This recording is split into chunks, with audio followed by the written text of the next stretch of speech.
ಜಗನ್ಮಾತೆಯ ಪಾದಕ್ಕೆ ನಮಸ್ಕಾರವನ್ನ ಮಾಡ್ತಾ, ಗುರು ಹಿರಿಯರನ್ನ ಆರಾಧ್ಯ ದೇವರನ್ನ ಮನಸ್ಸಲ್ಲಿ ಸ್ಮರಣೆಯನ್ನ ಮಾಡ್ತಾ ಇವತ್ತಿನ ತರಗತಿಯನ್ನ ಪ್ರಾರಂಭವನ್ನ ಮಾಡೋಣ. ತಿರುಪ್ಪಾವೈನ ಮುಂದುವರಿದ ಭಾಗ, 3ನೇ ದಿವಸ. ತದೇಕ ಚಿತ್ತರಾಗಿ ಆ ಭೂದೇವಿಯ ಸ್ವರೂಪರಾದಂತಹ ಆಂಡಾಳ್ ಗೋದಾದೇವಿಯ ವಿಶೇಷವಾದ ತಿರುಪ್ಪಾವೈನ ಪಾಶುರಗಳನ್ನ ಕೇಳೋಣ. ಮುಂದುವರೆದ ಪಾಶುರ. ಮುಂದೆ ಗೋದಾದೇವಿ ಪ್ರಾರಂಭವನ್ನ ಮಾಡ್ತಾರೆ. ಮತ್ತೆ 15ನೆಯ ಪಾಶುರದಿಂದ ಎಲ್ಲೇ ಇಳಂ ಗಿಳಿಯೇ ಇನ್ನಂ ಉರುಂಗುದಿಯೋ ಅಂತ.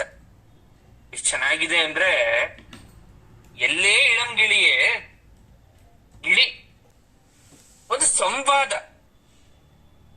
ಒಂದು ಸಂವಾದ ಅಂದ್ರೆ ಏನು? ಮಾತಾಡೋದು. ಯಾರ್ಯಾರು? ಗೋದೆ ಮತ್ತೆ ಗೋಪಿ ಮಾತಾಡ್ತಾ ಇದ್ದಾರೆ. ಏನ್ ಮಾತಾಡ್ತಾರೆ? ಗೋದೆ ಹೇಳ್ತಾಳೆ, ಇನಿದನಿಯ ಎಳೆಗಿಣಿಯ ಇನ್ನು ಯಾಕೆ ಮಲ್ಕೊಂಡಿದ್ಯಾ? ಒಬ್ಬರನ್ನ ಯಾರನ್ನಾದ್ರೂ ನಾವು ಮಲಗಿರೋರ್ನ ಎಬ್ಬರಿಸ್ಬೇಕು ಅಂದಾಗ ಯಾವ ರೀತಿ ಶಬ್ದ ಉಪಯೋಗ ಮಾಡ್ತೀವಿ ನಾವು? ತಡವಾಯ್ತು, ಎದ್ದೇಳು, ಹಾಗೆ ಹೀಗೆ ಅಂತ. ಮಕ್ಳಾದ್ರೆ ಏನಂತ ಎಬ್ಬರಿಸ್ತೀರಾ? ಮುದ್ದು ಮಾಡೋ ರೀತಿ ಎಬ್ಬರಿಸ್ತೀರಾ. ನನ್ ರಾಜ, ನನ್ ಬಂಗಾರ, ಎದ್ದೇಳಮ್ಮ ಮೇಲೆ, ಎದ್ದೇಳಪ್ಪ ಮೇಲೆ, ಇನ್ನೂ ಮಲಗಿದ್ಯಾ ಅಂತ ಚಿಕ್ಕ ಮಕ್ಕಳನ್ನ ಮುದ್ದು ಮಾಡಿ ಎಬ್ಬರಿಸ್ತೇವೆ. ಹಾಗೆ ಗೋದಾ ಇನಿದನಿಯ ಎಳೆಗಿಣಿ ಅಂದ್ರೆ ಬಹಳವಾಗಿ ಸಣ್ಣ ದನಿ ಇರ್ತಕ್ಕಂಥ ಗಿಣಿ ಮರಿಯೇ ಎದ್ದೇಳಮ್ಮ ಅಂತ ಪ್ರೀತಿಯಿಂದ ಎಬ್ಬರಿಸ್ತಾ ಇರೋದು. ಈ ಗೋದೆ ಎಷ್ಟು ಜಾಣೆ ಅಂದ್ರೆ ಮಾತಲ್ಲಿ ಅವರನ್ನೆಲ್ಲ ಅಟ್ರಾಕ್ಟ್ ಮಾಡ್ತಾ ಇದ್ದಾಳೆ, ಬೇಗ ಎದ್ದೇಳಿ ಅಂತ.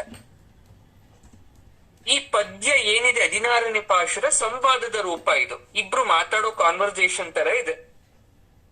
ಇಲ್ಲಿ ಹೊರಗಡೆ ನಿಂತಿರೋ ಗೋದಾದೇವಿಗೂ ರೂಮಲ್ಲಿ ಮಲಗಿರ್ತಕ್ಕಂಥ ಒಬ್ಬ ಗೋಪಿಗೂ ನಡುವೆ ನಡೆದಂತ ಸಂವಾದ. ಆ ಗೋಪಿ ಗಿಣಿಯಂತೆ ಸುಂದರವಾಗಿದ್ದಾಳೆ. ರೂಮಲ್ಲಿ ಮಲ್ಕೊಂಡಿರ್ತಕ್ಕಂಥ ಆ ಗೋಪಿ ಸುಂದರವಾಗಿದ್ದಾಳೆ. ಮಧುರವಾದ ಧ್ವನಿ ಇದೆ ಅವಳಿಗೆ, ಬಹಳ ಸುಂದರವಾದ ಧ್ವನಿ.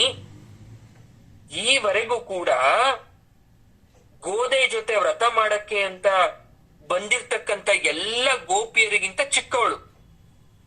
ಹಾಗಾಗಿ ತನಗಿಂತ ಚಿಕ್ಕವಳಾದಂತಹ ಗೋಪಿಯನ್ನ ನಮ್ಮ ಗೋದಾ ಏನ್ ಮಾಡ್ತಾ ಇದ್ದಾಳೆ? ಗೋದಾ ಎಲೆಗಿಣಿ ಅಂತ ಕರೀತಾ ಇದ್ದಾಳೆ. ಇದು ಚಿಕ್ಕ ಗಿಣಿ ನೀನು. ಇವಳು ಪಕ್ಕದ ಮನೆಯವಳು ಎಬ್ಬರಿಸ್ಬೇಕಾದ್ರೆ ಹಿಂದಿನ ಪಾಶುರದಲ್ಲಿ ಗೋದೆ ಪಂಕಜ ನೇತ್ರನಾಗಿರ್ತಕ್ಕಂಥ ಕೃಷ್ಣನನ್ನ ನಾವು ಹಾಡೋಣ ಬಾ ಅಂತ ಕರೆದ್ಲು. ಈಗ ಗೋದಾ ತನ್ಮಯತೆಯಿಂದ ಸ್ತೋತ್ರ ಮಾಡ್ತಾ ಇದ್ದಾಳೆ. ಎಳೆ ಗಿಣಿ ಅಂತ ಸಂಬೋಧನೆ ಮಾಡಿದ್ಲವಳು. ಅವಳು ಏಕಾಗ್ರತೆಗೆ ಭಂಗ ತಂತು. ಮಲ್ಕೊಂಡಿದ್ದಾಳೆ.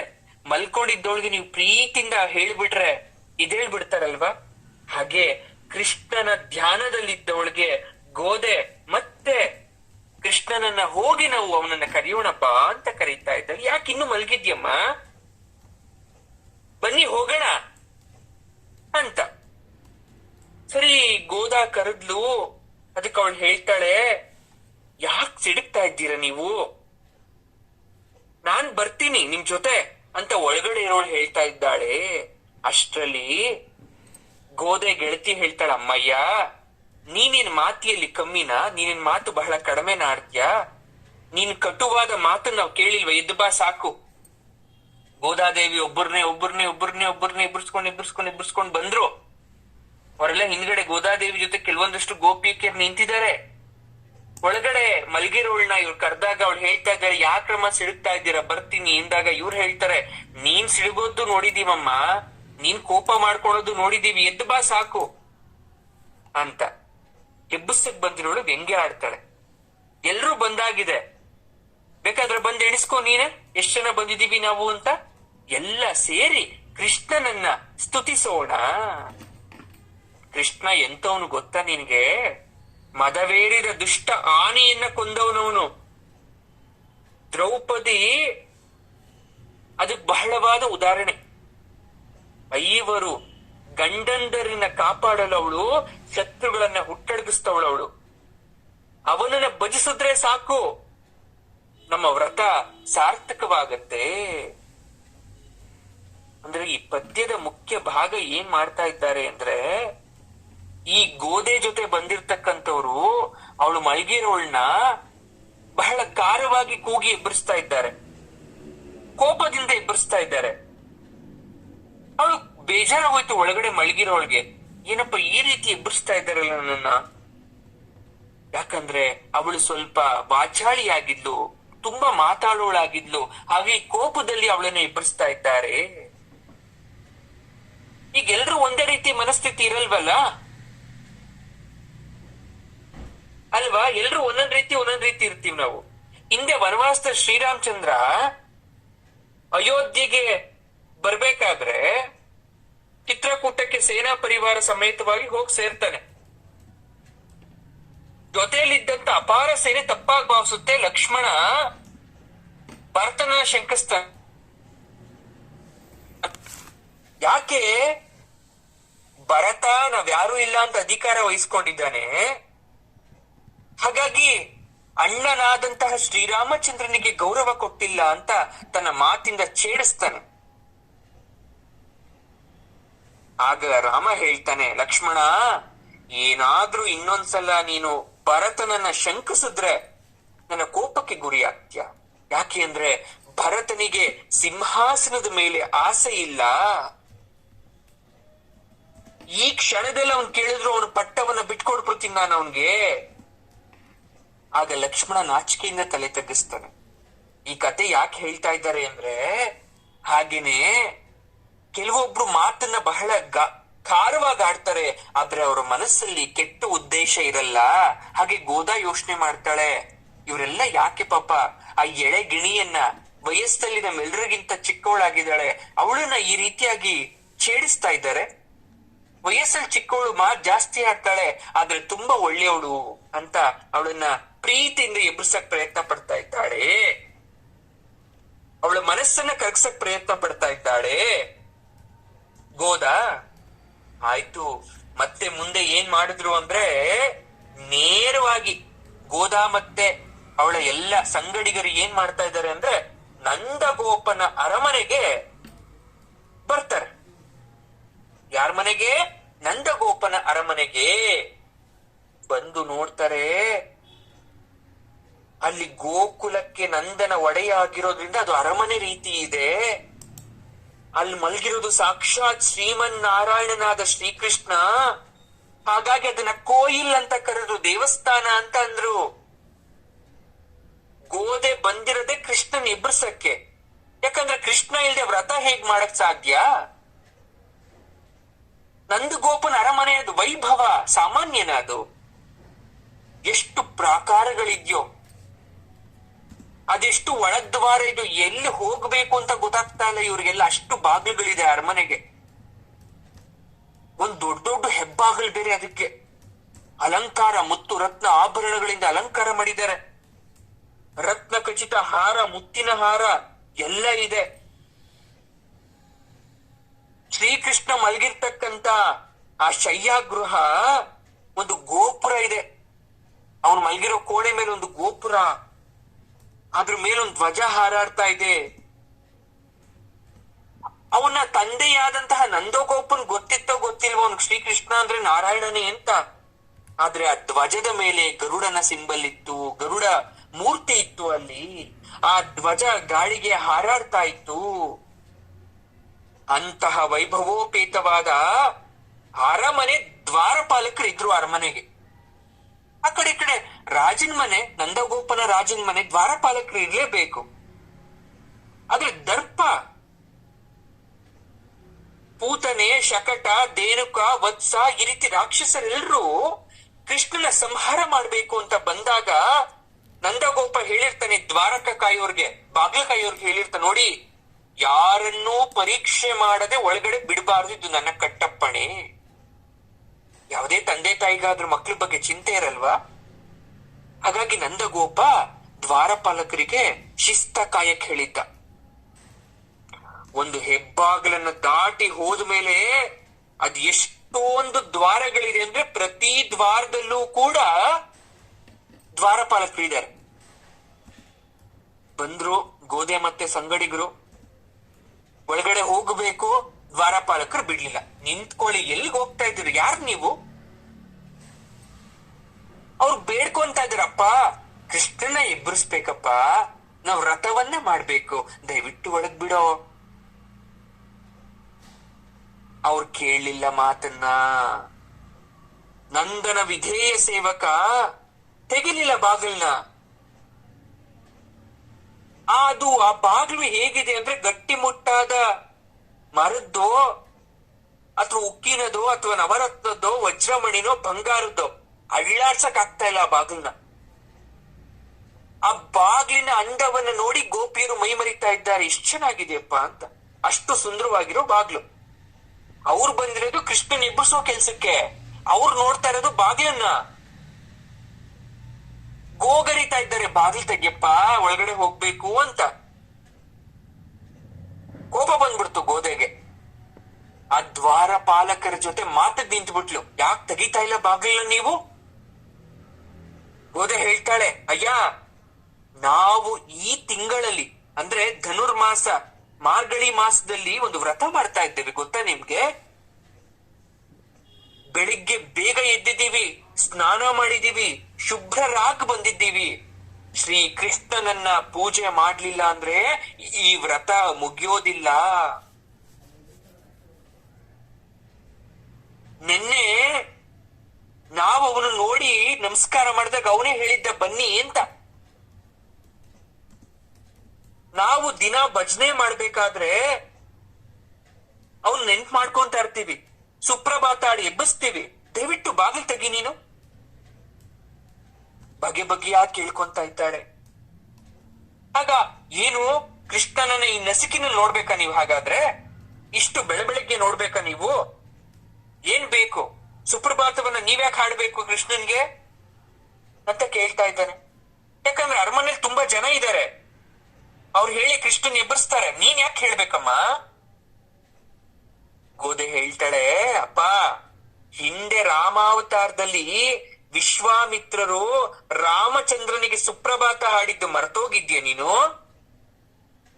ಮಲ್ಕೊಂಡ್ಬಿಟ್ಟಿದ್ರು ರಾಮ ಲಕ್ಷ್ಮಣರು. ಆ ತಾಟಕಿ ಸಂಹಾರ ಮಾಡಕ್ಕೆ ವಿಶ್ವಾಮಿತ್ರ ಸುಬಾಹು ತಾಟಕಿನೆಲ್ಲ ಸಂಹಾರ ಮಾಡಕ್ ಕರ್ಕೊಂಡು ಹೋಗಿದ್ರು. ಮಲ್ಗಿದ್ದಾಗ ಸುಪ್ರಭಾತವನ್ನ ಹಾಡಿ ಎಬ್ಬರಿಸಿದ್ರು, ಮರ್ತೋಯ್ತಾ ನಿನ್ಗೆ? ಅವರೇ ಹಾಡಾಡಿದ್ರು ಅಂದ್ಮೇಲೆ ಸುಪ್ರಭಾತ ಹೇಳಿದ್ದಾರೆ ಅಂದ್ಮೇಲೆ ನಾನ್ ಯಾಕೆ ಹೇಳ್ಬಾರ್ದು? ಕಾವಲುಗಾರ ಹೇಳ್ತಾನಮ್ಮ, ಈ ನಡು ರಾತ್ರಿಯಲ್ಲಿ ಬಂದು ಯಾಕೆ ಜಗಳ ಮಾಡ್ತಾ ಇದ್ದೀರ? ಹೋಗಿ ಹೋಗಿ ನೀವು ಇಲ್ಲಿಂದ. ಗೋಪಿಯರು ಹೇಳ್ತಾರಣ್ಣ, ನಾವು ಕೃಷ್ಣನನ್ನ ಸ್ತೋತ್ರ ಮಾಡ್ತಾ ಇದ್ದೇವೆ, ಅವನು ಸಂಗೀತ ಪ್ರಿಯ, ಗಾನ ಪ್ರಿಯ, ನಮ್ಮ ಹಾಡನ್ನ ಅವ್ನು ಕೇಳ್ಬೇಕಲ್ವಾ? ನಾವೆಲ್ಲರೂ ಅವನನ್ನ ಎಬ್ಬರಿಸ್ತಾ ಇರೋದು ಒಳ್ಳೆ ಕೆಲ್ಸಕ್ಕೋಸ್ಕರ. ಇಲ್ಲ ಅಂದ್ರೆ ನಮ್ಮನ್ನ ಒಳಗಡೆ ಬಿಟ್ಬಿಡಪ್ಪ ನಿನ್ ತಮ್ಮಯ್ಯ. ಹೋಗ್ತಾ ಇಲ್ಲ, ಖಂಡಿತ ಇಲ್ಲ. ಒಡೆಯರು ನನ್ನನ್ನು ಬೈತಾರಮ್ಮ ನಿಮ್ಮನ್ನೆಲ್ಲ ಒಳಗಡೆ ಬಿಟ್ರೆ. ಗೋದೆ ಕೊನೆಯ ಅಸ್ತ್ರವನ್ನ ಪ್ರಯೋಗ ಮಾಡಕ್ಕೆ ನಿಂತ್ಲು. ಏನದು? ನಿನ್ನೆ ನಾವು ಕೃಷ್ಣನನ್ನ ನೋಡಿದಾಗ ಅವನೇ ಹೇಳ್ದ ನಾಳೆ ಬಂದು ಎಬ್ಬರಿಸಿ ಅಂತ. ನಿಮಗೆ ತಾಳವೊಂದನ್ನ ಕೊಡ್ತೀನಿ ಅಂತ ಹೇಳಿದ್ದಾನೆ. ಈಗ ನಾವು ಅವನನ್ನ ಎಬ್ಬರಿಸ್ತಿಲ್ಲ ಅಂದ್ರೆ ನಮಗ್ ದುಃಖ ಆಗುತ್ತೆ. ನಮಗ್ ದುಃಖ ಆಗಲ್ಲ, ಕೃಷ್ಣನಿಗೂ ದುಃಖ ಆಗುತ್ತೆ. ಕೃಷ್ಣನಿಗೆ ಬೇಕಾದವ್ರನ್ನ ನೀವು ಬಿಡ್ಲಿಲ್ಲ ಅಂತ ಅವನಿಗೆ ಎಚ್ಚರಿಕೆ ಆದ್ಮೇಲೆ ನಿಮ್ಮನ್ನ ದಂಡಿಸ್ತಾನೆ, ಹುಷಾರ್ ಅಂತ ಹೇಳ್ಬಿಟ್ಲು. ನಮ್ಮನ್ನ ತಡಿಬೇಡ, ಬಿಡು ಒಳಗಡೆ. ಏನ್ ಕೃಷ್ಣ ನೀನ್ ಒಬ್ಬನಿಗೆ ಮಾತ್ರ ಒಡೆಯ ಅಂತ ಅನ್ಕೊಂಡಿದ್ಯಾ? ನಮಗೂ ಒಡೆಯನೇ ಅವನು. ತಂದೆ, ಗುರು, ಸತಿ, ಪತಿ, ಮಕ್ಕಳು ಎಲ್ರಿಗೂ ಅವನು ಒಡೆಯನೇ. ಈ ಪದ್ಯದಲ್ಲಿ ಸಾಕ್ಷಾತ್ ಶ್ರೀ ಕೃಷ್ಣನನ್ನೇ ಎಬ್ಬರಿಸೋ ಪಾಶುರ ಇದು. ಅವನು ನಿದ್ದೆ ಮಾಡೋ ಅವಶ್ಯಕತೆ ಇಲ್ಲ ಕೃಷ್ಣ, ಆದ್ರೂ ಕಣ್ಮುಚ್ಚಿರ್ತಾನೆ. ಯೋಗ ನಿದ್ರೆಯಲ್ಲಿರ್ತಾನೆ ಪರಮಾತ್ಮ. ಜಗತ್ತಿನ ಅವವ್ಯಯಗಳನ್ನ ನೋಡ್ತಾ ಇರ್ತಾನೆ ಕಣ್ಮುಚ್ಕೊಂಡು. ಯಾರಿಗ ಅನುಗ್ರಹ ಮಾಡ್ಬೇಕು, ಯಾರಿಗ ಅನುಗ್ರಹ ಮಾಡಬಾರದು, ನನ್ನ ಭಕ್ತರು ಎಲ್ಲಿ ಸಂಕಷ್ಟದಲ್ಲಿದ್ದಾರೆ, ಕೃಷ್ಣ ಅಂತ ಎಲ್ಲಿ ಆರ್ತ ಮೊರೆಯನ್ನ ಹೇಳ್ತಾ ಇದ್ದಾರೆ ಅನ್ನೋ ವಿಚಾರವನ್ನ ಕಣ್ಮುಚ್ಕೊಂಡು ನೋಡ್ತಾ ಇರ್ತಾನೆ. ಶಾಂತ ಚಿತ್ತನಾಗಿರ್ತಾನೆ. ಹಾಗಾಗಿ ಇಲ್ಲಿ ಗೋದಾ ಹೇಳ್ತಾ ಇದ್ದಾಳೆ, ಬಿಡರಪ್ಪ ನಮ್ಮನ್ನ. ಕೃಷ್ಣ ಇರೋ ಜಾಗನೇ ದೇಗುಲ. ಅದು ಅರಮನೆಯಾದ್ರೂ ಸರಿ, ಗುಡಿಸ್ಲಾದ್ರೂ ಸರಿ. ಯಾಕೆ ಬಿಡ್ತಾಳೆ ನಮ್ಮನ್ನ ಹೇಳ್ತಾ ಇದ್ದಾಳೆ. ಅರ್ಥ ಮಾಡ್ಕೋಬೇಕು ನೀವೆಲ್ಲ ಇಲ್ಲಿ. ರಾಮಾನುಜಾಚಾರ್ಯರು ರಂಗ ಕೃಷ್ಣ ಅಂತ ಭಜನೆ ಮಾಡ್ತಾ ಇರ್ತಾರೆ. ರಂಗನಾಥನ ಬಳಿ ತನ್ನ ಅಂತ್ಯ ಕಾಲದಲ್ಲಿ ಅವರು ವರವನ್ನ ಕೇಳ್ತಾರಂತೆ. ಪರಮಾತ್ಮ, ನಾನು ಹುಟ್ಟಿ ನಾನು ಒಳ್ಳೇದ್ ಮಾಡಿದ್ನೋ ಕೆಟ್ಟದ್ ಮಾಡಿದ್ನೋ ಏನ್ ಮಾಡಿದ್ನೋ ಗೊತ್ತಿಲ್ಲ ಪರಮಾತ್ಮ. ನನ್ನ ಅಂತ್ಯಕಾಲ ಸಮೀಪಿಸ್ತಾ ಇದೆ, ಈ ದೇಹದಿಂದ ಉಸಿರು ಹೋಗಬೇಕು, ನಾನು ನಿನ್ನ ಹತ್ರ ಒಂದು ವರವನ್ನ ಕೇಳ್ತೀನಿ ಕೊಡೋ ಪರಮಾತ್ಮ, ಕೊಡ್ತೀಯಾ? ನಾನು ಕೇಳಿದ ವರವನ್ನ ನೀನು ಇಲ್ಲ ಅಂದೇ ಕೊಡ್ಬೇಕು. ತಥಾಸ್ತು ಅನ್ನಂತೆ ರಂಗನಾಥ. ಏನ್ ವರ ಅದ್ ಕೇಳ್ಕೊ. ರಾಮಾನುಜರು ಕೇಳ್ತಾರೆ, ನನ್ಗೇನೋ ಮೋಕ್ಷ ಕೊಡ್ತೀನಿ ಅಂತ ನೀನ್ ಹೇಳ್ಬಿಟ್ಟಿದ್ಯಾ ಪರಮಾತ್ಮ. ಹೌದು, ಕೊಡ್ತೀಯ ನೀನು. ನನ್ಗೆ ಅಂತ್ಯಕಾಲ, ಶರೀರ ವಯಸ್ಸಾಗಿ ಶಿಥಿಲ ಆಗ್ಬಿಟ್ಟಿದೆ, ಹೆಚ್ಚು ಕಾಲ ನಾನು ಬದುಕಲ್ಲ, ನನ್ ಬಂದ ಕೆಲಸ ಮುಗಿದೋಯ್ತು, ಕೊಡಕ್ ನನ್ಗೆ ಅಪ್ಪಣೆ ಕೊಡು. ರಾಮಾನುಜರು ಕೇಳ್ತಾರೆ, ಸರಿ ಅದ್ ಗೊತ್ತು, ನಿನಗೆ ವಯಸ್ಸಾಗಿದೆ, ನೀನ್ ಬಂದು ನನಗ್ ಸೇರ್ತೀಯ ಅಂತ. ಅದೇನೋ ವರ ಅಂದಿಲ್ಲ, ಅದೇನ್ ವರ ಕೇಳು ರಾಮಾನುಜ. ನಾನು ನಿನ್ನ ಬಳಿ ಬರುವುದೇನೋ ಖಚಿತ ಪರಮಾತ್ಮ, ಅದು ನಂಬ್ತೀನಿ ನಾನು. ಆದ್ರೆ ನನ್ನನ್ನ ನಂಬಿರ್ತಕ್ಕಂತ ಅಪಾರ ಶಿಷ್ಯ ವರ್ಗ ಇದೆಯಲ್ಲ, ಅವ್ರ ಗತಿ ಏನು? ಅವರೆಲ್ಲ ಎಲ್ಲಿ ಹೋಗ್ಬೇಕು? ಭಗವಂತ ಕೇಳ್ದ, ರಂಗನಾಥ ಸರಿಯಪ್ಪ, ನಿನಗ್ ಏನ್ ಬೇಕು? ನಿನ್ಗೆ ನಿನ್ ಮಾತಿನ ಅರ್ಥ ಏನು? ನಾನೇನ್ ಮಾಡ್ಬೇಕು ಇವಾಗ? ಅವ್ರನ್ನ ಮೋಕ್ಷಕ್ಕೆ ಅವ್ರವರೇ ಪ್ರಯತ್ನ ಪಡ್ಬೇಕಲ್ವ. ನಾನೇ ಯಾರಿಗೂ ಮೋಕ್ಷ ಸುಮ್ನೆ ಕೊಡಲ್ಲ, ಅವ್ರ ಮೋಕ್ಷವನ್ನ ಅವರೇ ಸಂಪಾದನೆ ಮಾಡ್ಕೋಬೇಕು. ರಾಮಾನುಜರು ಹೇಳ್ತಾರೆ, ಅದನ್ನೇ ನಾನು ಹೇಳಕ್ ಬರ್ತಾ ಇದ್ದೀನಿ. ನನ್ನ ಶಿಷ್ಯರಲ್ಲಿ ವೇದ ಉಪನಿಷತ್ತು ಓದಿ ಜ್ಞಾನ ಪಡೆದವರಿದ್ದಾರೆ, ಏನೂ ಗೊತ್ತಿಲ್ಲದೆ ಇರೋರಿದ್ದಾರೆ, ಯಾವ್ಯಾವ್ದೋ ಜಾತಿಯವರಿದ್ದಾರೆ, ಯಾವ್ಯಾವ್ದೋ ಕುಲದವರಿದ್ದಾರೆ, ಯಾವ್ಯಾವ್ದೋ ಪಂಗಡದವರಿದ್ದಾರೆ. ನನ್ನ ಹೆಸರು ರಾಮಾನುಜ ಅಂತ ಯಾರ್ಯಾರು ಹೇಳ್ತಾರೋ ಅವ್ರಿಗೆಲ್ಲ ನೀನ್ ಮೋಕ್ಷ ಕೊಡ್ಬೇಕು. ಇದು ನನ್ನ ವರ, ಇದೇ ನನ್ನ ವರ. ಆ ಉದಾರ ಮನಸ್ಸನ್ನು ಅರ್ಥ ಮಾಡ್ಕೊಂಡಂತ ಪರಮಾತ್ಮ ರಂಗನಾಥ ತಥಾಸ್ತು ಅಂತನಂತೆ. ಹಾಗಾಗಿ ರಾಮಾನುಜಾಚಾರ್ಯರನ್ನ ಗುರುಗಳನ್ನ ಯಾಕೆ ನೆನ್ಪು ಮಾಡ್ಕೋಬೇಕು? ಅದು ಶಂಕರಾಚಾರ್ಯರಾದ್ರೂ ಸರಿ, ರಾಮಾನುಜರಾದ್ರೂ ಸರಿ, ಮಧ್ವಾಚಾರ್ಯರಾದ್ರೂ ಸರಿ, ಗುರುಸ್ಥಾನದಲ್ಲಿ ಇರೋರ್ನ ಯಾಕೆ ನೆನ್ಪು ಮಾಡ್ಕೋಬೇಕು ಅಂದ್ರೆ ಗುರುವಿನಿಂದ ಮೋಕ್ಷ ಅಂತೆ. ಗುರು ಆದವನ್ ಯಾವತ್ತು ಅವನಿಗೆ ಅವನ ಕುಟುಂಬಕ್ಕೆ ಕೇಳ್ಕೊಳಲ್ಲ.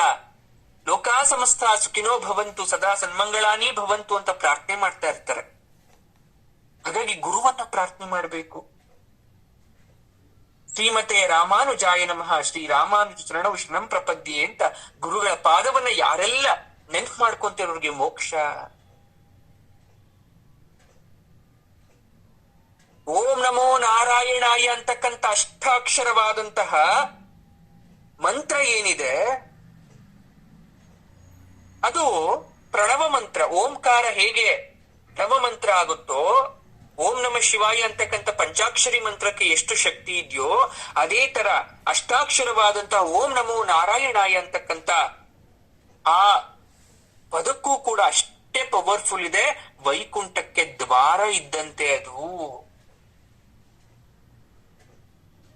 ಅದಕ್ಕೆ ಶ್ರೀಕೃಷ್ಣ ಅರ್ಜುನ ಕೊನೆಯಲ್ಲಿ ಉಪದೇಶಿಸ್ತಾನಲ್ಲ, ಸರ್ವ ಧರ್ಮಾನ್ ಪರಿತ್ಯಜ್ಯ, ಚರಮ ಶ್ಲೋಕವನ್ನ ಹೇಳ್ಕೊಡ್ತಾನೆ. ನಮ್ಮಲ್ಲಿ ಚರಮ ಶ್ಲೋಕ ಅಂತ ಒಂದಿದೆ.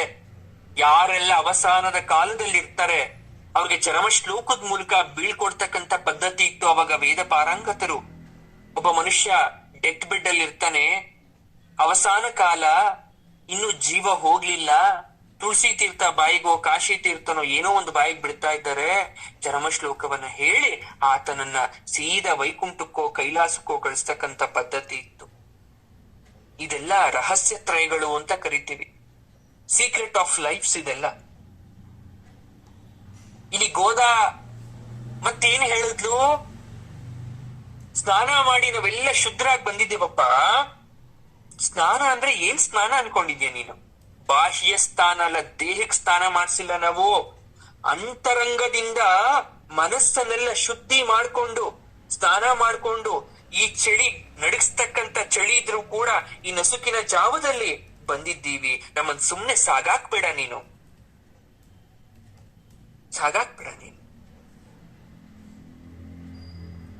ಈ ಪ್ರಸಂಗದಲ್ಲಿ ಇಂದೊಮ್ಮೆ ವರಹಸ್ವಾಮಿ ಭೂದೇವಿ ಆಶಯದಂತೆ ಭಕ್ತರಿಗೆ ಅಭಯ ಕೊಟ್ಟು ಹೇಳಿದಂತ ಚರಮ ಶ್ಲೋಕವನ್ನ ಗೋದೆ ನೆಟ್ ಮಾಡ್ಕೊಂತಾಳೆ.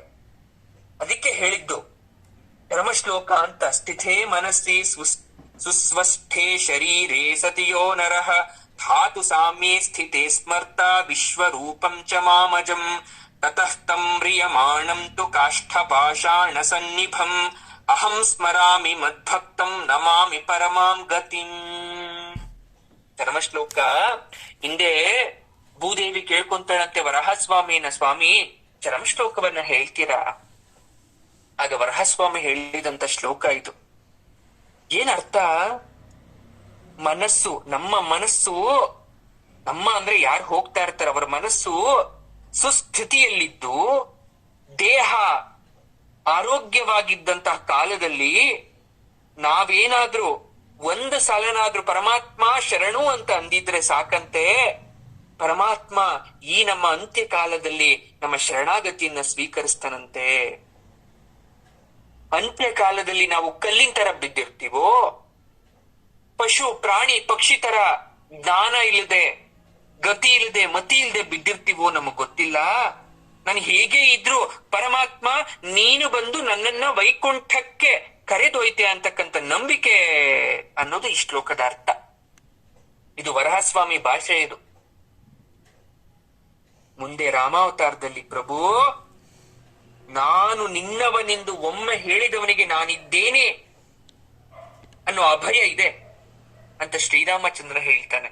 ಹಾಗಾಗಿ ನಾಮಗಳಲ್ಲಿ ಶ್ರೇಷ್ಠ ನಾಮಕ್ಕೆ ರಾಮನಾಮ ಅಂತ ಕರೀತಾರೆ. ರಾಮ ರಾಮ ರಾಮ ಅಂತ ಭಜಿಸ್ಬೇಕಂತೆ.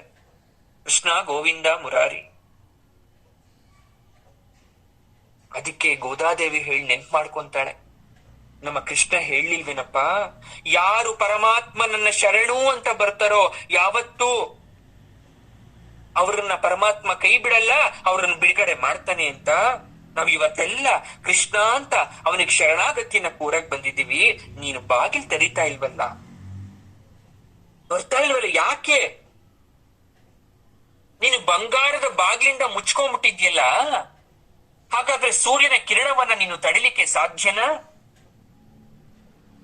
ಸೂರ್ಯ ಭಗವಾನ್ ನಿನ್ನ ಅಪ್ಪಣೆ ಇಲ್ದೆ ಹೋಗಿ ಕೃಷ್ಣನ್ ದರ್ಶನ ಮಾಡಿ ಪಾದ ಸ್ಪರ್ಶ ಮಾಡಿ ಬರ್ಬೇಕಾದ್ರೆ ನಮಗ್ಯಾಕೆ ನೀನ್ ಕೊಡ್ತಾ ಇಲ್ಲ? ಸಾಧ್ಯ ಆದ್ರೆ ಸೂರ್ಯನ್ ತಡಿ ನೋಡ್ತೀನಿ. ದೇಹವೇ ಒಂದು ದೇಗುಲ, ಅಹಂಕಾರ ದೇಹಾಭಿಮಾನ ಇದೆಲ್ಲ ತುಂಬಿದ್ರೆ ಭಗವಂತನ ಸಾಕ್ಷಾತ್ಕಾರ ಆಗಲ್ಲಪ್ಪ. ತಗಿ ಬಾಗಲ್ನ ಅಂತ ಗೋದಾದೇವಿ ಎಚ್ಚರಿಸ್ತಾ ಇದ್ದಾಳೆ. ಸರಿ, ಮುಂದಿನ ಪಾಶರಕ್ಕೆ ಬಂದ್ರು. ಈ ಪದ್ಯದಲ್ಲಿ ಯಾರನ್ನ ಎಬ್ಬರಿಸ್ತಾ ಇದ್ದಾರೆ? ಒಂದೇ ಪಾಶುರದಲ್ಲಿ ನಂದಗೋಪನನ್ನ, ಯಶೋದೆಯನ್ನ, ಕೃಷ್ಣನನ್ನ, ಬಲರಾಮನನ್ನ, ಇಡೀ ಕುಟುಂಬವನ್ನ ಎಬ್ಬರಿಸ್ತುವಂತ ಶ್ಲೋಕ ಇದು, ಪಾಶುರ ಇದು. ದ್ವಾರಪಾಲಕರನ್ನ ಅಂಗಲಾಚಿ ಬೇಡಿದಾಗೋಯ್ತು. ಅಂಗಲಾಚಿ ಬಾಗ್ಲು ತೆರೆದೇ ಬಿಟ್ಟ. ಅವನು ಏನ್ ಮಾಡ್ತಾನೆ? ಅವಳು ಹೇಳಿದ ಎಲ್ಲ ಮಾತಿನಿಂದ ಪ್ರಸನ್ನರಾಗಿ ಬಾಗಿಲನ್ನ ತೆಗೆದ್ರು. ಇವಾಗ ಎಲ್ರನ್ನೂ ಎಬ್ಬರಿಸ್ಬೇಕು. ಕೈಯಾಗೃತ ಒಳಗಡೆ ಬಂದ್ರು. ಯಾರು? ಗೋದಾದೇವಿ ಗೋಪಿಯರೆಲ್ಲ ಬಂದ್ರು. ಮೊದಲ ಕೋಣೆಯಲ್ಲಿ ನಂದಗೋಪ ಮಲಗಿದ್ದಾನೆ. ಅವನನ್ನ ನಂದಗೋಪಾಲ ಅಂತ ಗೋದ ಕರೆದ್ಲು. ಗೋಕುಲಕ್ಕೆ ಒಡೆಯನಾಗಿರ್ತಕ್ಕಂಥವನೇ, ರಕ್ಷಕನಾದ್ರೂ ಕೂಡ ನೀನು ಕೃಷ್ಣನಿಗೆ ತಂದೆ. ಕಂಸನಾಳುಗಳ ಪೀಡನೆಯಿಂದ ಪಾಪ ಬಹಳ ಬೇಸತ್ತು ಹೋಗಿದ್ಯೆ ನೀನು. ತಾನೇ ಕೃಷ್ಣನ ರಕ್ಷಣೆಗೆ ಟೊಂಕ ಕಟ್ಟಿ ನಿಂತಿದ್ದೆ ನನ್ನ ಮಗನ ಉಳಿಸ್ಬೇಕು ಅಂತ. ನಂದಗೋಪಾಲರ ಹೇಳಿ ಒಡೆಯರೇ ಅಂತ ಎಬ್ಬರಿಸಿದ್ಲು ಮೊದ್ಲು ಅವನನ್ನ. ರಾಜ ಆಗಿರೋದ್ರಿಂದ ಭೋಪರಾಕನ್ನ ಹಾಕಿದ್ಲು. ಯಾಕಂದ್ರೆ ಸುಪ್ರಭಾತ ಹಾಡೋದ್ ಸರಿ ಇಲ್ಲ, ರಾಜರಿಗೆ ಭೋಪರಾಕ್ ಹಾಕಬೇಕು. ರಾಜಾದಿರಾಜ, ರಾಜಮಾರ್ತಾಂಡ, ರಾಜಗಂಭೀರ ಎದ್ದೇಳಪ್ಪ ಅಂತ. ಇನ್ನೊಂದ್ ಮಾತು ಹೇಳಿದ್ಲು, ದಾನಶೂರ ನಂದ ಗೋಪಾಲ ಪ್ರಭುಗಳೇ ಹೇಳಿ ಗೊತ್ತಾಯ್ತು. ಏನೆಲ್ಲ ದಾನ ಮಾಡ್ತೀರ ಪಾಪ ನೀವು? ವಸ್ತ್ರದಾನ. ಹಬ್ಬ ಹರಿದಿನ ಬಂದಾಗ ಗೋಕುಲದ ಗೊಲ್ಲತಿಯರಿಗೆ ಹೊಸ ವಸ್ತ್ರಗಳನ್ನ ಕೊಡ್ತೀರಾ ನೀವು? ತಣ್ಣೀರ್ ದಾನ ಮಾಡ್ತಾ ಇದ್ನಂತೆ ನಂದಗೋಪ. ಗೋದೆ ಹೇಳ್ತಾಳೆ, ಯಾರೆಲ್ಲ ಬರಗಾಲದಲ್ಲಿ ನೀರಿಲ್ಲ ಸ್ವಾಮಿ ಅಂತ ಬಂದವ್ರಿಗೆಲ್ಲ ಕುಡಿಯಕ್ಕೆ ನೀರಿನ ವ್ಯವಸ್ಥೆ ಮಾಡ್ಕೊಟ್ಟಿದ್ದ. ಗೋಕುಲಕ್ಕೆ ಆಗಾಗ ಬಂದು ಹೋಗ್ತಕ್ಕಂತ ಯಾತ್ರಾರ್ಥಿಗಳಿಗೆ ಅಂದವಾದ ಒಂದು ಸಣ್ಣ ಊರನ್ನೇ ನಿರ್ಮಾಣ ಮಾಡ್ಕೊಟ್ಟಿದ್ದ. ನಂದಗೋಪನಿಗೆ ನಿಧಾನಕ್ಕೆ ಮಕ್ಕಳು ಭಾಗ್ಯ ಬಂತು. ಆ ಮಗು ಕೃಷ್ಣ ವಿಲಕ್ಷಣ ಮಗುವಾಗಿದ್ದ. ಹಾಗಾಗಿ ರಾಕ್ಷಸರು ಬಂದು ಹೋಗ್ತಾ ಇದ್ರು. ಆದ್ರೂ ಯಾವತ್ತೂ ಅವನು ಊಟೋಪಚಾರವನ್ನ ಕಡಿಮೆ ಮಾಡ್ಲಿಲ್ಲ, ಅತಿಥಿಗಳಿಗೆ ಸತ್ಕಾರವನ್ನ ಕಡಿಮೆ ಮಾಡ್ಲಿಲ್ಲ. ಹಾಗಾಗಿ ನಂದಗೋಪ ಅಂತ ಹೇಳಿ ಮುಂದಕ್ಕೆ ಹೋಗ್ಬಿಟ್ಲು ಗೋದಾದೇವಿ. ಮುಂದೆ ಯಾರು? ಯಶೋದಾದೇವಿ. ಯಶೋದೆ ಬಳಿಗೆ ಗೋಪಿ ಬರ್ತಾ ಇದ್ದಾಳೆ. ಯಶೋದೆ ಬಲು ಸುಂದರಿ. ಅವಳು ಒಬ್ಳೆ ಗೋಕುಲದ ಗೋಪಿಯರೆಲ್ಲರ ಸೌಂದರ್ಯವನ್ನ ಅರ್ಧ ಕುಡಿದು ಬಿಟ್ಟಿದ್ದಾಳೆ ತಾಯಿ, ಕೃಷ್ಣನ ತಾಯಿ. ಅವಳು ಇನ್ನೊಂದು ಮಾತು ಹೇಳ್ತಾಳೆ, ಇವಳಿಗಿಷ್ಟು ಅಂದ ಬರ ಕಾರಣ ಕೃಷ್ಣ ಹುಟ್ಟಿದ ಮೇಲೆ. ಯಾವಾಗ ಕೃಷ್ಣ ಹುಟ್ಟಿ ಬಂದು ಅವಳ ಪಕ್ಕದಲ್ಲಿ ಮಲ್ಕೊಂಡು ಆ ಯಶೋದೆಯ ಹಾಲನ್ನ ಕುಡಿಲಿಕ್ಕೆ ಶುರು ಮಾಡಿದ್ನೋ ಅವಳು ಅತೀವವಾದ ಸುಂದರಿ ಆಗೋದ್ಲು ಅಂತಾಳೆ ಗೋದಾದೇವಿ. ಎಷ್ಟು ಚೆಲುವಾಗಿದ್ಯಮ್ಮ, ಹಿಂಗ್ ಮಕ್ಕಳಾಗಿದೆ ಅಂತ. ಕೃಷ್ಣನಂತ ಶಿಶುವನ್ನ ಸೊಂಟದಲ್ಲಿ ಹೊತ್ಕೊಂಡು ನಿನ್ನ ಭಂಗಿ ನೋಡೋರ್ ಕಣ್ಣೆಲ್ಲ ಕುಗ್ತಾ ಇದೆ. ಕೃಷ್ಣನ ಮುತ್ತು ಕೊಟ್ಟು ನಿನ್ನ ತುಟಿಗಳೆಲ್ಲ ಅರಳಿಗೆ ನಿಂತು ಬಿಟ್ಟಿದೆ ನಿನ್ಗೆ. ಕೃಷ್ಣ ನಿನ್ನ ಕೂದಲನ್ನ ಮುಖವನ್ನೆಲ್ಲ ಸ್ಪರ್ಶ ಮಾಡಿ ದೇವಲೋಕದ ಸುಂದರಿ ತರ ಕಾಣಿಸ್ತಾ ಇದ್ಯಾ. ಅದ್ರಲ್ಲೂ ನಂದಗೋಪನ ಒಡತಿ ನೀನು. ನಿನಗ್ ಶ್ರೀಮಂತಿಕೆ, ತೊಡುಗೆ, ಆಭರಣ, ಸರ್ವಾಭರಣ ಸುಂದರಿ ಅಮ್ಮ ನೀನು, ಹೇಳಮ್ಮ ಅಂತ ಗೋಪಿಯರು ಹೇಳ್ತಾ ಇದ್ದಾರೆ. ಇನ್ನೇನು ಆ ಕಡೆ ತಲೆಯನ್ನ ಆ ಕಡೆ ತಿರುಗಿಸಿ ನೋಡ್ತಾರೆ. ಯಶೋದೆಯ ಮಗ್ಗುಲಲ್ಲಿ ಕೃಷ್ಣ ಮಲ್ಕೊಂಡಿದ್ದಾನೆ. ಹೇಗೆ? ತಾಯಿಯನ್ನ ತಬ್ಬಿ ಮಲ್ಕೊಂಡಿದ್ದಾನೆ. ಆಹಾ, ಆ ದೃಶ್ಯವನ್ನ ನೋಡ್ತಾ ಇದ್ರೆ ಅತ್ಯಂತ ಮನೋಹರವಾಗಿದೆ. ಕೃಷ್ಣ ತುಂಟ, ಇಡೀ ದಿನ ಮಲಗದೆ ಚೇಷ್ಟೆ ಮಾಡ್ತಾ ಇದ್ದ. ಆದ್ರೆ ಮುದ್ದು ಕೃಷ್ಣ ಅವನು ಈಗ ಮಲ್ಕೊಂಡಿದ್ದಾನೆ ಶಾಂತ ಮೂರ್ತಿಯಾಗಿ. ಅಮ್ಮನನ್ನ ತನ್ನ ಸರ್ವಸ್ವ, ತಾಯಿಯೇ ನನ್ನ ಸರ್ವಸ್ವ ಅಂತ ಅನ್ಕೊಂಡು ಗಟ್ಟಿಯಾಗಿ ಅಪ್ಕೊಂಡು ಮಲ್ಕೊಂಡಿದ್ದ. ಅದನ್ನ ನೋಡ್ಬಿಟ್ಟು ಗೋದಾಗೆ ಮನಸ್ಸಲ್ಲೊಂದು ಆಲೋಚನೆ ಬರುತ್ತೆ. ವಾಮನನ ನೆನಪಾಗ್ಬಿಡುತ್ತೆ. ಪಾಪ ಅದಿತಿ ಭಗವಂತನನ್ನ ಮಗನಾಗಿ ಪಡಿತಾಳೆ. ಅದಿತಿ ಕಶ್ಯಪರು ಆ ತಾಯಿ ಬಗ್ಗೆ ಮಾತಾಡ್ಬೇಕು, ಅದಿತಿ ಬಗ್ಗೆ. ಆದ್ರೆ ಯಶೋದೆಯ ಭಾಗ್ಯ ಅದಿತಿಗೆ ಸಿಗ್ಲಿಲ್ವಲ್ಲ. ಯಾಕಂದ್ರೆ ವಾಮನ ಮಗು ಆಗಿರ್ಲೇ ಇಲ್ಲ. ತಾಯಿ ಗರ್ಭದಿಂದ ಹೊರಗಡೆ ಬಂದಿದ ತಕ್ಷಣ ಬೆಳೆದು ಉಪನಯನ ಮಾಡಿಸ್ಕೊಂಡ್ಬಿಟ್ಟ ಅವನು. ಹಂಗಾಗಿ ಅದಿತಿಗೆ ಒಂದು ದಿವಸ ಕೂಡ ಆ ಮಗುವಿನ ಅಪ್ಪುಗೆ ಸಿಗ್ಲಿಲ್ಲ, ಮಗುವಿನ ಲಾಲನೆ ಪಾಲನೆ ಸಿಗ್ಲಿಲ್ವಲ್ಲ. ಉಪನೀತನಾಗಿ ಮನೆಯಿಂದ ಹೊರಟಿದ್ದು ಸೀದಾ ಬಲಿಚಕ್ರವರ್ತಿ ಅರಮನೆಗೆ. ಇನ್ಯಾವತ್ತೂ ಅವನು ಅದಿತಿ ಮನೆಗ್ ಬರ್ಲೇ ಇಲ್ಲ, ತಾಯಿ ಮನೆಗ್ ಬರ್ಲೇ ಇಲ್ಲ. ಬಲಿಯಿಂದ 3 ಅಡಿ ಜಾಗ ಕೇಳಿದ. ಭೂಮಿನ, ಆಕಾಶವನ್ನ, ಬ್ರಹ್ಮಲೋಕ ಎಲ್ಲವನ್ನ ಕಬಳಿಸ್ಬಿಟ್ಟ. ಯಾಕಂದ್ರೆ ಈ ಕಥೆಯಲ್ಲಿ ಯಾರು ಹೇಳಿದ್ರು ಗೊತ್ತಾ? ಗೋದಾದೇವಿಗೆ ತಂದೆ ಪೆರಿಯಾಳ್ವಾರ್ ಹೇಳಿದ್ರು ಇದನ್ನೆಲ್ಲ. ವಿಷ್ಣು ಚಿತ್ತ ಹೇಳಿದ್ರು. ಎಲ್ಲ ನೆನ್ಪಾಯ್ತು. ಮಹಾವಿಷ್ಣುವೇ ಮಗನಾಗಿ ಜನಿಸಿದ್ರು ಕೂಡ ಅವನಿಗೆ ಮುದ್ದಾಡೋ ಭಾಗ್ಯ ಸಿಗ್ಲಿಲ್ಲ ಅದಿತಿಗೆ ಅಂತ ಕಣ್ಣು ಒದ್ದೆ ಆಯ್ತಂತೆ ಗೋದಾದೇವಿಗೆ. ಯಶೋದೆ ಭಾಗ್ಯವನ್ನ ನೋಡಿ ಹೆಮ್ಮೆ ಆಯ್ತು, ಸ್ವಲ್ಪ ಅಸೂಯೆ ಕೂಡ ಆಯ್ತು. ಇಂಥ ಭಾಗ್ಯ ಯಾರಿಗಪ್ಪ ಸಿಗ್ಬೇಕು? ನಿಜಕ್ಕೂ ಯಶೋದೆ ಪುಣ್ಯವತ್ತೆ. ಸುಮ್ನೆ ಹೇಳೋ ಕೃಷ್ಣ ಅಂದ್ರೆ ಎದ್ದು ಬಿಡ್ತಾನ ಕಳ್ಳ? ಹೇಳಲ್ಲ. ಅದಕ್ಕೆ ಅವಳು ಮತ್ತೆ ಮುಂದುವರಿಸ್ತಾಳೆ. ಏನಂತ? ವಾಮನನಾದ್ರೂ ಕೂಡ ಇದ್ದಿದ್ದು ಇಷ್ಟು 3 ಅಡಿ ಆದ್ರೂ ಕೂಡ ತ್ರಿವಿಕ್ರಮನಾಗಿ ಬೆಳೆದು ದೇವತೆಗಳಿಗೆ ಸ್ವರ್ಗವನ್ನ ದೊರಕಿಸ್ಕೊಟ್ಟವನೇ. 7 ಮೇಲೆ ಇನ್ನೊಂದ್ ಸ್ವಲ್ಪ ಪಕ್ಕದಲ್ಲಿ ನೋಡ್ತಾಳೆ, ಬಲರಾಮ ಮಲ್ಕೊಂಡಿದ್ದಾನೆ ಕೃಷ್ಣನ ಪಕ್ಕದಲ್ಲಿ. ಅರೆ ಗಳಿಗೆಯೂ ಕೂಡ ಕೃಷ್ಣನನ್ನ ಬಿಟ್ಟಿರಲ್ಲ, ಆದ್ರೆ ಬಲರಾಮನೂ ಕೂಡ ಚೆಲುವ. ಕೃಷ್ಣ ಮೋಡದಂತೆ ಕಪ್ಪಾದ್ರೆ ಇವನು ಬಂಗಾರದ ಬಣ್ಣ ಬಲರಾಮ. ಫಳ ಫಳ ಫಳ ಅಂತ ಹೊಳಿತಾ ಇದ್ದ ಅವನು. ಹುಣ್ಣಿಮೆ ಚಂದ್ರನ ಬೆಳಕು ಹೊತ್ಕೊಂಡು ಹುಟ್ಟಿದ್ದ ಬಲರಾಮ. ಅವನು ಕೆಂಪು ಪಾದ, ಅವನಿಗೆ ಅವನ ಪಾದ ನೋಡ್ತಾಳೆ, ಬಲರಾಮನ ಪಾದ ಕೆಂಪಾಗಿದೆ, ಅಷ್ಟು ಸುಂದರವಾಗಿದೆ ಆ ಪಾದ. ಯೋಚನೆ ಮಾಡ್ತಾಳೆ, ಆಹಾ ಎಷ್ಟು ಸುಂದರವಾಗಿದ್ದಾನೆ ಬಲರಾಮ. ಆ ಪಾದ ಮಹಿಮೆಯನ್ನು ನೆನಿತಾಳೆ. ದೇವಕಿ ಗರ್ಭದಲ್ಲಿ ಮೊದಲು ಪಾದ ಊರಿದ್ದು ಬಲರಾಮ ಅಲ್ವಾ? ಅಂತಹ ಪುನೀತವಾದ ಗರ್ಭದಲ್ಲಿ ಮಹಾವಿಷ್ಣು ಉದಿಸಿದ್ದು. ಕೃಷ್ಣನಿಗಿಂತ ಮೊದಲು ಬಲರಾಮ ಜನ್ಮ ತಾಳಿದ್ದ. ದೇವಕಿ ಹೆತ್ತು ಕಂಸನ ಕ್ರೌರ್ಯದಿಂದ ಬದುಕುಳಿಯದ 6 ಮಕ್ಕಳನ್ನು ಹೊತ್ತ ಗರ್ಭ ಶುದ್ಧವಾಗ್ಬಿಟ್ಟಿರುತ್ತೆ. ಯಾವ ತಾಯಿಗೆ ಪದೇ ಪದೇ ಗರ್ಭಪಾತ ಆಗ್ತಾ ಇರುತ್ತೋ ಅದು ಅಶುದ್ಧಿ ಆಗ್ಬಿಡುತ್ತಂತೆ. ಬಲರಾಮ ಪಾದ ಸ್ಪರ್ಶ ಮಾಡ್ತಾನೆ, ಆ ಗರ್ಭದ ದೋಷ ಎಲ್ಲ ನಿವಾರಣೆ ಆಗೋಯ್ತಂತೆ. ಇದನ್ನ ನೆನಪಿಸ್ಕೊಂಡು ಗೋದ ಹೇಳ್ತಾಳೆ, ಬಲರಾಮ ಏಳಯ್ಯ. ಓಹೋ, ಅಳ್ಳಾಡ್ತಾನೆ ಇಲ್ಲ ಬಲರಾಮ. ಅಣ್ಣ ತಮ್ಮಂದಿರೇ, ನೀವಿಬ್ರು ಹೀಗೆ ಮಲಗಿದ್ರೆ ಜಗತ್ತಿನ ಗತಿ ಏನು? ಹೇಳಿ ಬೇಗ. ನಿಮ್ಮಿಬ್ಬರ ಅವತಾರದಿಂದ ಲೋಕಕ್ಕೆ ಬಹಳ ಕೆಲಸ ಆಗ್ಬೇಕಿದೆ, ಭಕ್ತರ ಉದ್ಧಾರ ಆಗ್ಬೇಕಿದೆ, ಭೂಭಾರ ಎಳಿಬೇಕಿದೆ, ಹೇಳಿ ಅಂತಾಳೆ ಗೋದೆ. ನಂದಗೋಪನನ್ನ ಬಟ್ಟೆ, ತಣ್ಣೀರು, ಅವನ ಧರ್ಮದ ಬಗ್ಗೆ ಎಲ್ಲ ಹೊಗಳ್ತಾಳೆ ಗೋದಾದೇವಿ. ಅವನ ದಾನದ ಬಗ್ಗೆ ಮಾತಾಡ್ತಾಳೆ, ಯಶೋಧ ಬಗ್ಗೆ ಮಾತಾಡ್ತಾಳೆ, ಬಲರಾಮನ ಬಗ್ಗೆ, ಕೃಷ್ಣನ ಬಗ್ಗೆ, ಎಲ್ಲರ ಬಗ್ಗೆ ಮಾತಾಡ್ತಾಳೆ.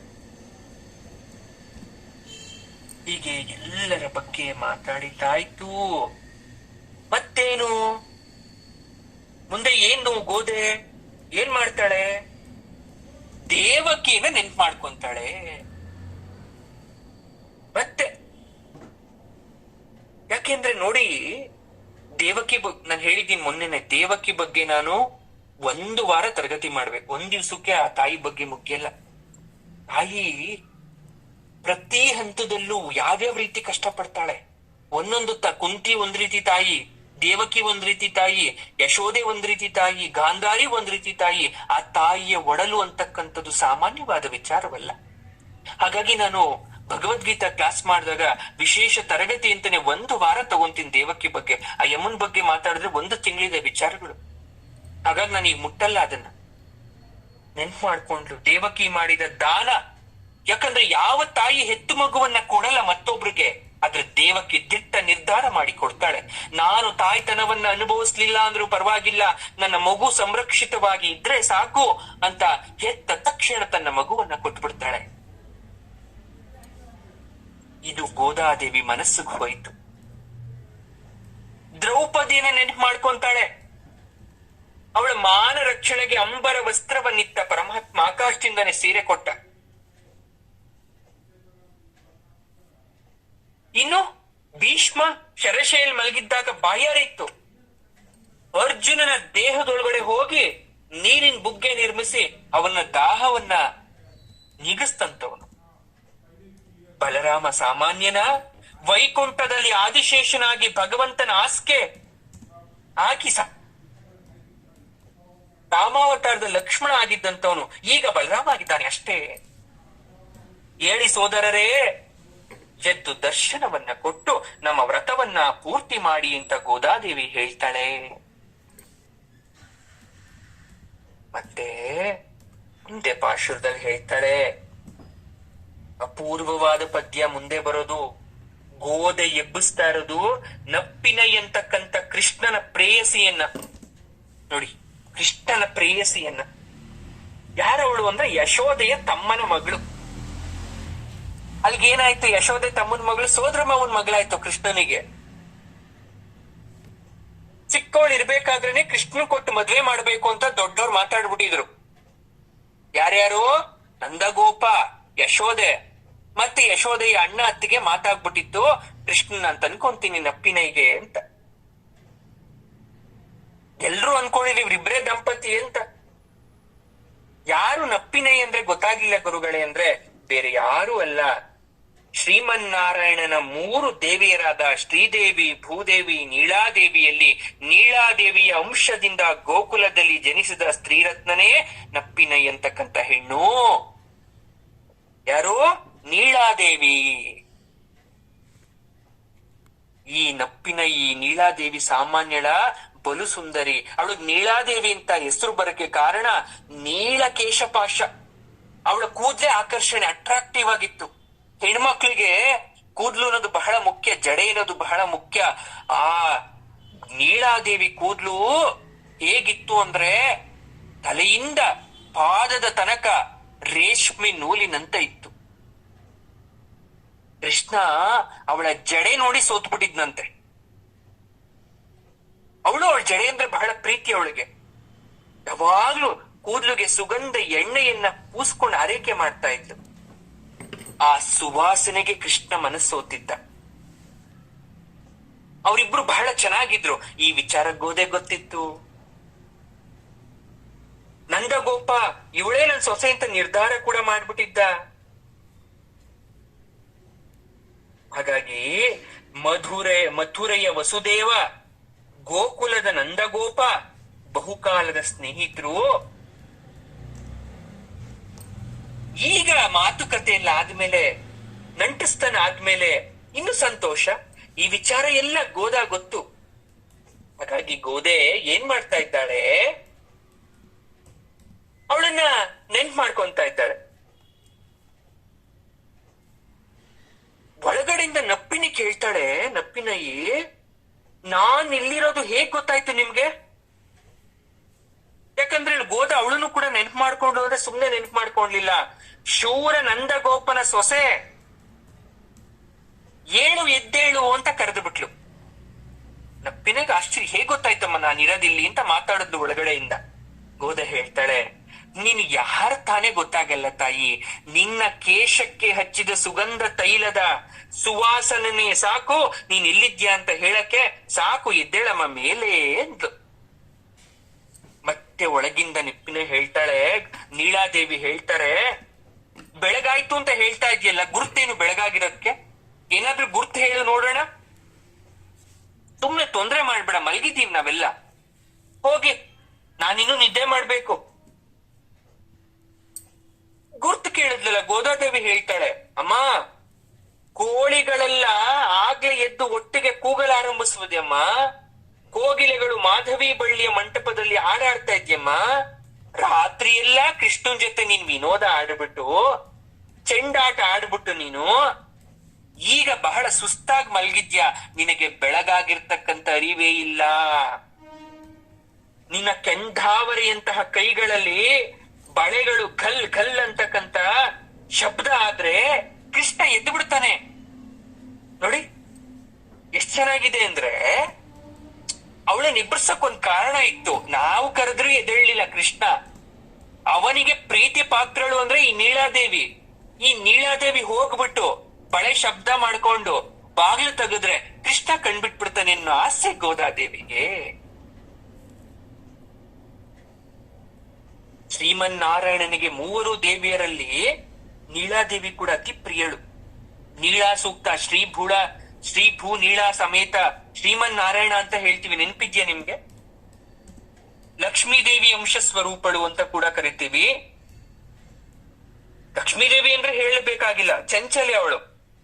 ಅವಳು ಪ್ರಸನ್ನ ಆಗ್ಬಿಟ್ರೆ ಸಾಕು, ನಾರಾಯಣ ಅಲ್ಲಿ ಇದ್ದೇ ಇರ್ತಾನೆ. ಹಾಗಾಗಿ ಇದು ಭೂದೇವಿ ಅಂಶದಿಂದ ಹುಟ್ಟಿರ್ತಕ್ಕಂಥ ಗೋದಾದೇವಿ ಚೆನ್ನಾಗ್ ಗೊತ್ತು. ನಾವು ನೀಳಾದೇವಿನ ಏನಾದ್ರೂ ನೆನ್ಪು ಮಾಡ್ಕೊಂಡ್ಬಿಟ್ರೆ ಹಾಗೆ ಆಗತ್ತೆ. ಆದ್ರೆ ಜಾಣೆ ಅವಳು. ಅದಕ್ಕೆ ನೀಳ ತುಂಗಸ್ತನಗಿರಿ ತಟಿ ಅಂತ ಪ್ರಾರಂಭದಲ್ಲೇ ಬರುತ್ತೆ. ನೀಳಾದೇವಿನ ಅಲ್ಲೇ ಪ್ರಾರ್ಥನೆ ಮಾಡ್ಕೊಂಡ್ಬಿಡ್ತೀವಿ ನಾವು.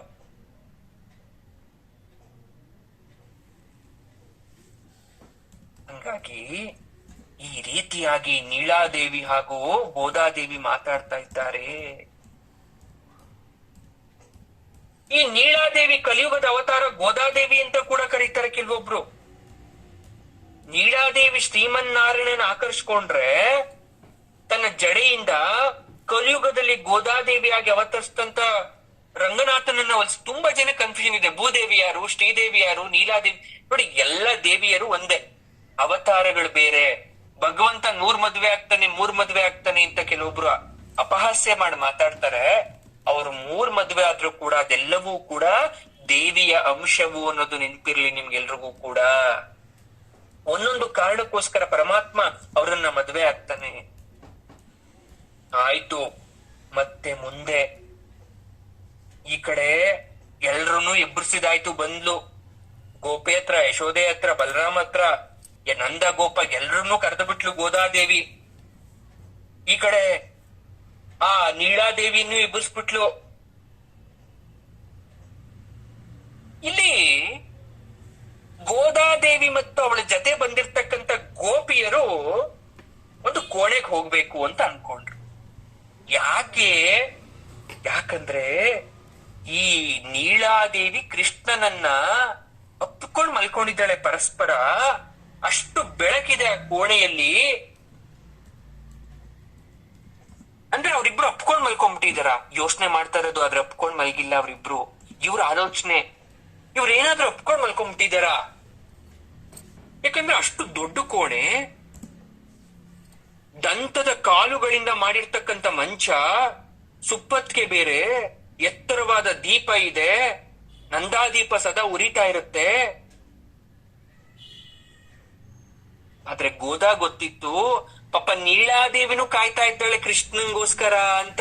ಆದ್ರೆ ಗೋಪಿಯರು ಗೊತ್ತಿರ್ಲಿಲ್ಲ.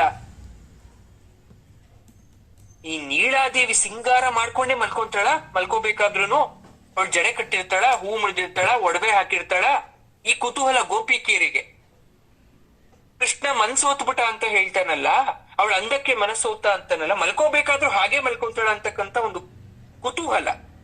ಅವ್ರ ದಾಂಪತ್ಯ ಹೇಗಿದೆ ಅಂತಕ್ಕಂತ ನೋಡೋ ಕುತೂಹಲ. ಆದ್ರೆ ಗೋದಾಗ ಗೊತ್ತಿತ್ತು ಆ ರೀತಿ ಮಾಡ್ಬಾರ್ದು. ಸರಿ ಆಯ್ತು, ಮುಂದೇನಾಯ್ತು? ಕೃಷ್ಣ ಬಂದ. ಈ ಕಡೆ ನೀಳಾದೇವಿ ತಯಾರಾಗ್ತಾ ಇದ್ಲು. ನೀಳ ಜಡೆ, ಆ ಜಡೆಗೆ ಹೂವಿನ ಹೂವನ್ನ ಮುಡ್ದಿದ್ಲು. ಆ ಹೂವಿನ ಪರಿಮಳಕ್ಕೆ ಕೃಷ್ಣ ಮಾರು ಹೋಗ್ತಾನೆ, ಅವಳನ್ನ ಆಲಂಗಿಸ್ಕೊಂತಾನೆ. ಆ ಯಾರ ಮೇಲೆ? ಎದೆ ಮೇಲೆ ಮಲ್ಕೊಂಡಿದ್ದಾನೆ. ಯಾರ ಎದೆ ಮೇಲೆ? ನೀಳಾದೇವಿಯ ಎದೆ ಮೇಲೆ ಮಲ್ಕೊಂಡಿದ್ದಾನೆ.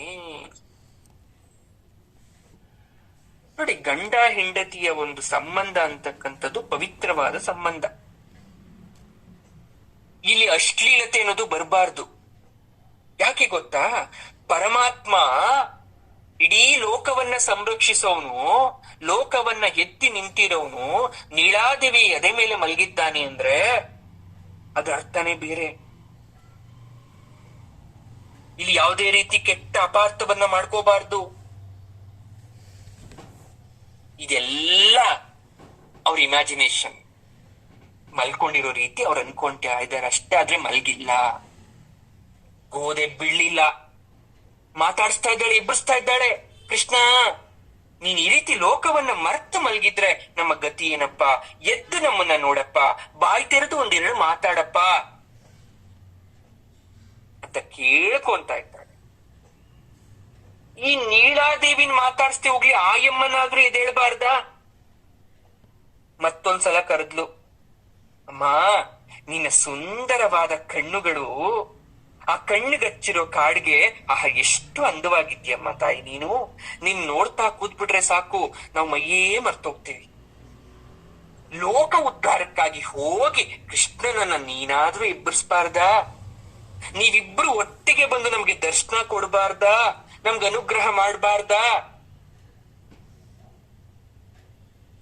ಸ್ವಲ್ಪ ವಿವರವಾಗಿ ನಾವು ನಿಮ್ಮನ್ನ ನೋಡ್ತೀವಿ. ಕೃಷ್ಣ ಮಲಗಿದನಲ್ಲ ಮಂಚ, ಆ ದಂತ ಯಾವುದು? ಕುವಲಯ ಪೀಡ ಅಂತಕ್ಕಂಥ ಆನೆದು ದೃಢವಾದ 2 ದಂತ. ಅಂಥದ್ದೇ 2 ದಂತ ತಂದು ಅದನ್ನ ಮಾಡಿಸ್ಕೊಂಡಿದ್ದಾನೆ. ಅಹೋಬಿಲ ಬೆಟ್ಟದಲ್ಲಿ ತುಂಬಾ ಸಿಂಹಗಳಿದೆಯಂತೆ. ಸಿಂಹಾಚಲಂ ಅಂತ ಕರೀತಾರೆ. ಇನ್ನೊಂದು ಪ್ರದೇಶ ಇದೆ. ಆನೆಗಳನ್ನ ಕೊಂದು ಅವುಗಳ ದಂತಗಳನ್ನ ನರಸಿಂಹನ ಕಾಣಿಕೆಯಾಗಿ ಒಪ್ಪಿಸ್ತವಂತೆ ಸಿಂಹ. ಅಷ್ಟು ಭಕ್ತಿಯಂತೆ. ಅಂತ ದಂತನ ತಂದು ಹಾಕೊಂಡಿದ್ದಾನ ಕೃಷ್ಣ. ಅದ್ರ ಮೇಲೆ ಹಾಸಿರೋ ಹಾಸಿಗೆ ಎಷ್ಟು ಶುಭ್ರವಾಗಿರ್ಬೇಕು, ಎಷ್ಟು ಮೃದುವಾಗಿರ್ಬೇಕು. ಪಂಚಶಯನ ಅಂತ ಕರಿತೀರಲ್ವಾ, ಅಷ್ಟು ಸುಂದರವಾಗಿದ್ಯಾ ಕೃಷ್ಣ ಮಲಗಿರೋ ಹಾಸಿಗೆ.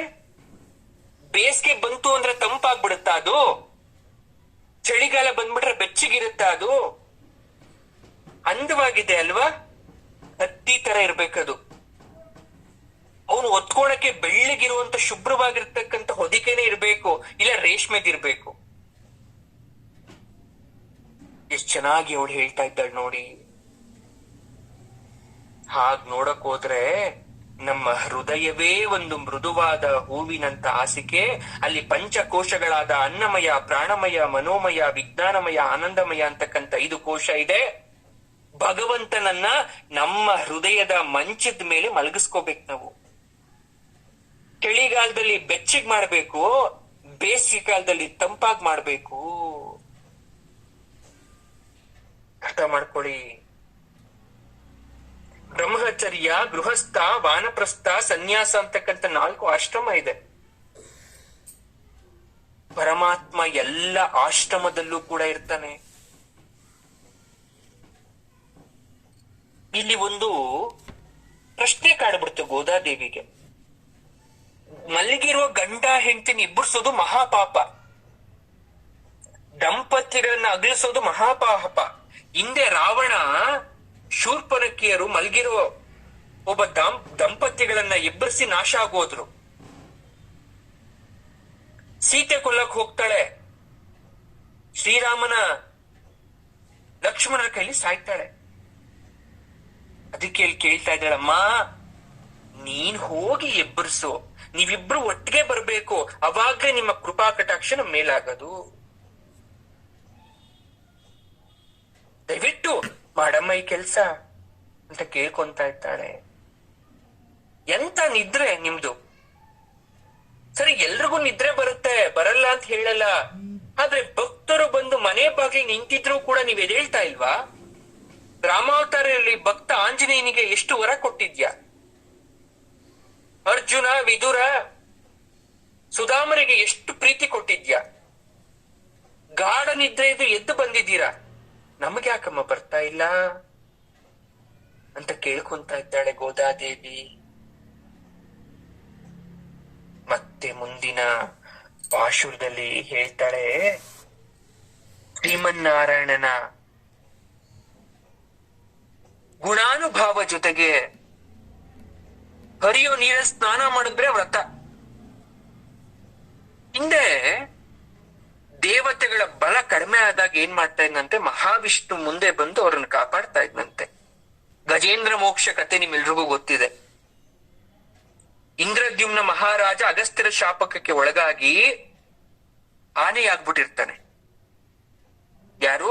ಗಜೇಂದ್ರ ಅನ್ನಲ್ಲ, ಅವನು ಇಂದ್ರದ್ಯುಮ್ನ ಮಹಾರಾಜ. ಅಗಸ್ತ್ಯರು ಶಾಪ ಕೊಟ್ಬಿಟ್ರು, ಆನೆ ಆಗ ನೀನು ಅಂತ. 1000 ವರ್ಷ ಆಗೋಯ್ತು. ಪ್ರತಿನಿತ್ಯ ಭಗವಂತನಿಗೆ ಆನೆ ಜನ್ಮದಲ್ಲಿ ಹುಟ್ಟಿದ್ರು ಕಮಲ ತಂದು ತಂದು ತಂದು ಅರ್ಪಿಸ್ತಿತ್ತು ಅದು ಆನೆ. ಅಷ್ಟು ನಿಷ್ಠಾವಂತ ಭಕ್ತ.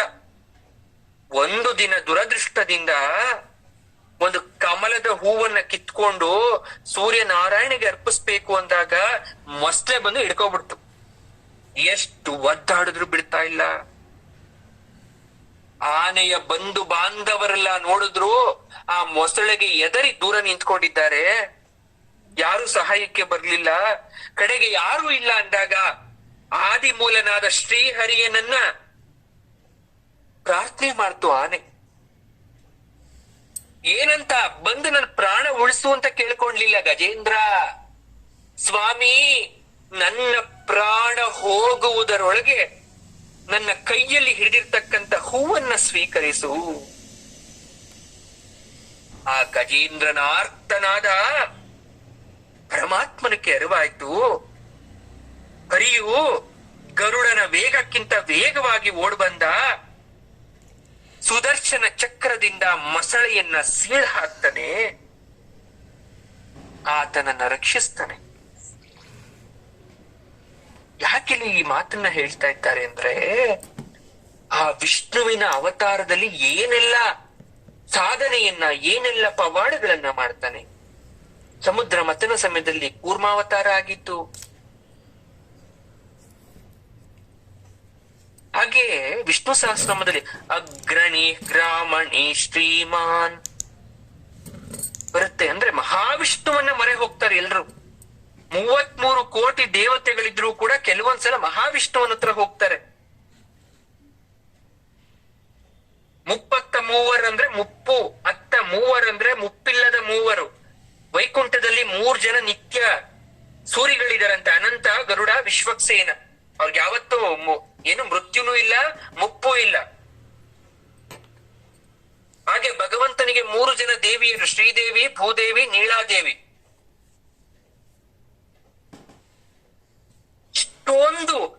ಇಷ್ಟೊಂದು ಜನರ ಭಕ್ತರನ್ನ ರಕ್ಷಣೆ ಮಾಡ್ತಕ್ಕಂಥ ಪರಮಾತ್ಮ ನೀನ್ ಬರಲ್ವಾ? ನೀ ನಮಗೆ ದರ್ಶನವನ್ನ ಕೊಡಲ್ವಾ? ನೀನ್ ಎಲ್ಲಿದ್ಯಾ? ಗೋಕುಲ ಬಂದ್ಲು, ನೋಡ್ತಾ ಇದ್ದಾಳೆ, ಕೃಷ್ಣನ್ ಎಬ್ಬರಿಸ್ಬೇಕು, ಹರಿಯೋ ಹಾಲನ್ನ ನೋಡ್ತಾ ಇದ್ದಾಳೆ. ಸ್ವಾಮಿ, ನೀವು ಈ ಗೋವುಗಳಂತೆ ಉದಾರ ಅಲ್ವಾ? ಯಾವ ರೀತಿ ಗೋವು ನಿಸ್ವಾರ್ಥತೆಯಿಂದ ಬೆಳಿಗ್ಗೆ ಮತ್ತೆ ಸಂಧ್ಯಾ ಕಾಲದಲ್ಲಿ ತನ್ನ ಒಡೆಯನಿಗೆ ಹಾಲನ್ನ ಕೊಟ್ಟು ನಿಷ್ಠೆಯನ್ನ ತೋರಿಸುತ್ತೋ, ಆ ರೀತಿ ನಾವು ನಿಷ್ಠೆಯಿಂದ ಬಂದಿದ್ದೇವೆ ಸ್ವಾಮಿ, ದರ್ಶನ ಕೊಡಲ್ವ ನಮಗೆ? ಗೋಕುಲದ ಗೋವುಗಳಲ್ಲಿ ಹೆಚ್ಚಿನಲ್ಲಿ ಹಾಲು ಸಮೃದ್ಧವಾಗಿದೆ, ಹಾಗೆ ನಮ್ಮ ಭಕ್ತಿ ಸಮೃದ್ಧವಾಗಿಲ್ವಾ? ನಿನ್ನ ಕಣ್ಣುಗಳ ವರ್ಣನೆ, ಗೋದ ಕೃಷ್ಣನ ಕಣ್ಣಿನ ವರ್ಣನೆಯನ್ನ ಮಾಡ್ತಾ ಇದ್ದಾಳೆ ನೋಡು. ನೀನು ನಿಮೀಲಿತ ಅಂದ್ರೆ ಅರ್ಧಂಬರ್ಧ ಕಣ್ಣನ್ನ ಮುಚ್ಕೊಂಡು ನಿದ್ದೆ ಮಾಡೋರ್ಗೆ ನಿಮೀಲಿತರು ಅಂತ ಕರಿತೀವಿ. ಯಾಕೆ? ಸಂಪೂರ್ಣವಾಗಿ ಕಣ್ಣನ್ನ ಮುಚ್ಚಿಲ್ಲ ನೀನು. ಸುಂದರವಾದ ನೇತ್ರ, ಎಲ್ಲಿ ಸಂಪೂರ್ಣವಾಗಿ ಕಣ್ಣನ್ನ ಮುಚ್ಚಿದ್ರೆ ಲೋಕ ಪ್ರಳಯ ಆಗುತ್ತೋ ಅಂತ ಅರ್ಧ ಕಣ್ಣಿನ ನಿದ್ರೆಯನ್ನ ಮಾಡ್ತಾ ಇದ್ಯಾ. ಅಂಡಾಳ್ ದೇವಿ ಹೇಳ್ತಾಳೆ, ಭೂಮಿಯಲ್ಲಿ ಎಷ್ಟೋ ಜನ ರಾಜ ಮಹಾರಾಜರು ಚಕ್ರವರ್ತಿಗಳು ಎಲ್ರು ಬಂದ್ರು ಹೋಗ್ಬಿಟ್ರು, ಅವರೆಲ್ಲರೂ ಭಗವಂತನ ಸೇವೆ ಯಾವತ್ತೂ ಮರಿಲಿಲ್ಲ. ಇಕ್ಷ್ವಾಕು ವಂಶದ ದೊರೆಗಳು ಧರ್ಮಾತ್ಮರು, ಅದಕ್ಕೆ ಉದಾಹರಣೆ ಅಂಬರೀಷ. ಸದಾ ಭಗವಂತನ ನೆನ್ಸ್ಕೊಂಡ್ ಭಗವನ್ ಹತ್ರ ಹೋದ್ರು. ಆದ್ರೂ ಆ ಕೆಟ್ಟವರು ಬಂದೇ ಬರ್ತಾರೆ. ಹಿರಣ್ಯಾಕ್ಷ, ಹಿರಣ್ಯಕಶಿಪು ಅಂತ ರಾಕ್ಷಸರು ಬಂದ್ರು ನೋಡು. ಅವ್ರನ್ನು ನೀನು ಸಾಯಿಸೋದ್ರ ಮೂಲಕ ಕಾಪಾಡ್ದೆ, ಇವ್ರಿಗೆ ವರ ಕೊಡೋದ್ರ ಮೂಲಕ ಕಾಪಾಡ್ದೆ. ಇವ್ರನ್ನೆಲ್ಲ ಕಾಪಾಡ್ತೀಯ, ನಮ್ಮೇಲೆ ಯಾಕೆ ಅನುಕಂಪವನ್ನ ತೋರ್ತಾ ಇಲ್ಲ ನೀನು?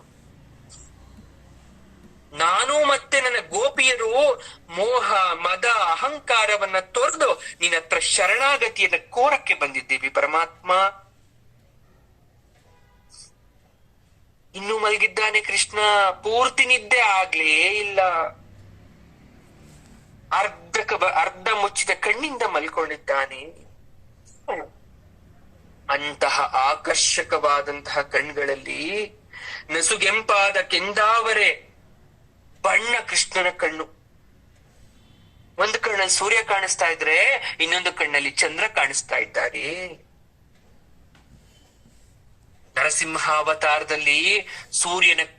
ನರಸಿಂಹಾವತಾರದಲ್ಲಿ ಪರಮಾತ್ಮನ ಕಣ್ಣಲ್ಲಿ ಸೂರ್ಯನ ಜ್ವಾಲೆ ಕಾಣಿಸ್ತಿತ್ತಂತೆ. ಆದ್ರೆ ಕೃಷ್ಣಾವತಾರದಲ್ಲಿ ಸೂರ್ಯ ಚಂದ್ರನು ಕಾಣಿಸ್ತಾ ಇದ್ದಾರೆ. ಗೋದೆ ಸಿಂಹಕ್ಕೆ ಹೋಲಿಸ್ತಾಳೆ ಇವಾಗ ಕೃಷ್ಣನನ್ನ. ಕಾಡಲ್ಲಿ ಒಂದು ಗುಹೆಯಲ್ಲಿ ಒಂದು ಸಿಂಹ ಮಲ್ಕೊಂಡಿದೆ. ಅದು ಮಳೆಗಾಲ ಬೇರೆ, ಹೊರಗಡೆ ಮಳೆ ಸುರಿತಾ ಇದೆ. ವನ್ಯ ಮೃಗಗಳಿಗೆ ಸಂತಾನ ಪಡೆಯೋ ಕಾಲ. ದಟ್ಟ ಕಾಡು, ಒಂದು ಮರದ ಬುಡ, ಬೆಟ್ಟಗಳಲ್ಲಿ ಎಲ್ಲ ಪ್ರಾಣಿಗಳು ವಾಸ ಮಾಡ್ತವೆ. ಮಳೆಗಾಲದಲ್ಲಿ ಹೊರಗಡೆ ಬರ್ದೆ ಸಂತಾನೋತ್ಪತ್ತಿಯಲ್ಲಿ ತೊಡಗಿರ್ತವಂತೆ. ಅದಕ್ಕೆ ಒಂದು ಸಿಂಹವೊಂದರ ಚಿತ್ರ ಕೊಡ್ತಾಳೆ ಗೋದಾದೇವಿ. ಹೊರಗಡೆ ದೋ ಅಂತ ಮಳೆ ಸುರಿತಾ ಇದೆ. ರಾತ್ರಿ ಎಲ್ಲ ಸಿಂಹ ಸಿಂಹಿಣಿ ಜೊತೆ ಸುಖವಾಗಿ ಮಲ್ಕೊಂಡಿದೆ.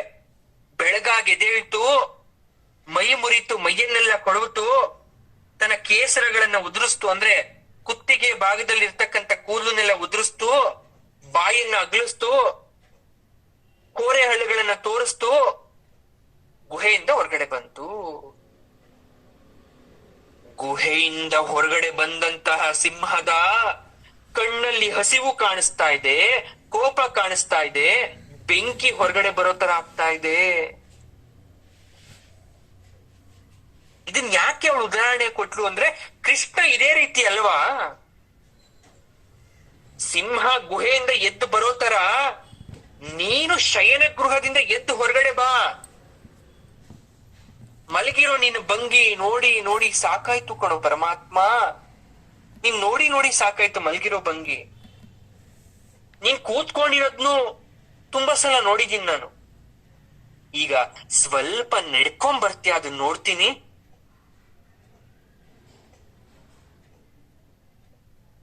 ಕೃಷ್ಣ ನಾಟಕ ಅದೆಲ್ರಿಗೂ ಗೊತ್ತು, ಬೇಕು ಅಂತ ಕಂಡ್ಬಿಡ್ತಾ ಇಲ್ಲ. ಯಾವಾಗ ಗೋದಾದೇವಿ ಸಿಂಹಕ್ಕೆ ಹೋಲಿಕೆ ಮಾಡ್ಬಿಟ್ಲು, ಕೃಷ್ಣ ಅಂತಾನೆ, ಅಮ್ಮ ನಾನೆಂಥವನು, ನನ್ನನ್ನು ಹೋಗಿ ಸಿಂಹಕ್ಕೆ ಹೋಲಿಕೆ ಮಾಡ್ತಾ ಇದ್ಯಾ. ಬಾಯ್ಬಿಟ್ಟು ಹೇಳಲಿಲ್ಲ, ಮುಖ ಗಂಟಿಕೊಂಬಿಟ್ಟ. ಮುಖ ಕೋಪದಿಂದ ತುಂಬೋಯ್ತು ಕೃಷ್ಣನ್ ಮುಖ. ಈ ಗೋದೇನ್ ಸಾಮಾನ್ಯದವಳಲ್ಲ, ಮಾತು ಜೋಡಿಸೋ ಚತುರ ಆಕೆ. ಹಿಂದೆ ಶಿವಧನುಸ್ಸನ್ನ ಮುರಿಯೋ ಕಾಲದಲ್ಲಿ ಜನಕರಾಜನ ಮಗಳಾಗಿ ಹುಟ್ಟಿರ್ತಾಳೆ ತಾಯಿ ಸೀತಾದೇವಿ. ಅವಾಗ ನೀನು ಕೊಬ್ಬಿದ ಗೋಳಿಯಂತೆ ಆನೆ ತರ, ಸಿಂಹದ ತರ, ಹುಲಿ ತರ ಗಂಭೀರವಾಗಿ ನಡದ್ ತೋರಿಸ್ತಲ್ಲ. ನೋಡೋಣ ಇವತ್ ನಡದ್ ತೋರ್ಸು, ನಿನ್ ಕೈಲಾದ್ರೆ ನಡದ್ ತೋರ್ಸು. ಗಜಸಿಂಹ ಗತಿ ವೀರವು ಶಾರ್ದೂಲ ವೃಷಭೋಪಮವು. ಅಂದ್ರೆ ಗಜ, ಸಿಂಹ, ವೀರ, ಶಾರ್ದೂಲ ಅಂದ್ರೆ ಆನೆ ತರ, ಸಿಂಹದ ತರ, ಕೊಬ್ಬಿರೋ ಗುಳಿ ತರ ನಡದ್ ತೋರ್ಸು ನೋಡೋಣ. ಕೃಷ್ಣ ಮತ್ತ ಮಾತನ್ನು ಕೇಳಿಸ್ಕೊಂಡು, ಹೌದು ನೀನ್ ಮೊದ್ಲೇ ನನ್ನನ್ನು ಯಶೋದೆಯ ಮರಿಸಿಂಹ ಅಂತ ಕರೆದ್ಬಿಟ್ಟವಳಲ್ವ ನೀನು, ಇರ್ಲಿ ಹೇಳು, ನಾನ್ ಏಕೆ ಈಗ ನಡೆದು ಬರ್ಬೇಕು. ಕೃಷ್ಣ ಅಲ್ಲೇ ಮಾತಾಡ್ದ, ಇವಳು ಗೋದಾದೇವಿ ಭೂದೇವಿ ಅವತಾರ. ಕೃಷ್ಣನ ಮನದಾಳದ ಮಾತು ಕೇಳಿಸ್ಬಿಡ್ತು. ಗೋದೆ ಹೇಳ್ತಾಳೆ, ನಾನ್ ಮಾತ್ರ ಅಲ್ಲಪ್ಪ ಕೃಷ್ಣ, ನನ್ ಜೊತೆ ಗೋಪಿಕೆಯರು ಬಂದಿದ್ದಾರೆ. ನೀನ್ ನಡೆಯುವ ಸೊಬಗನ್ನ ನೋಡಕ್ಕೆ ಕಾತುರದಿಂದ ಕಾಯ್ದಿದ್ದಾರೆ.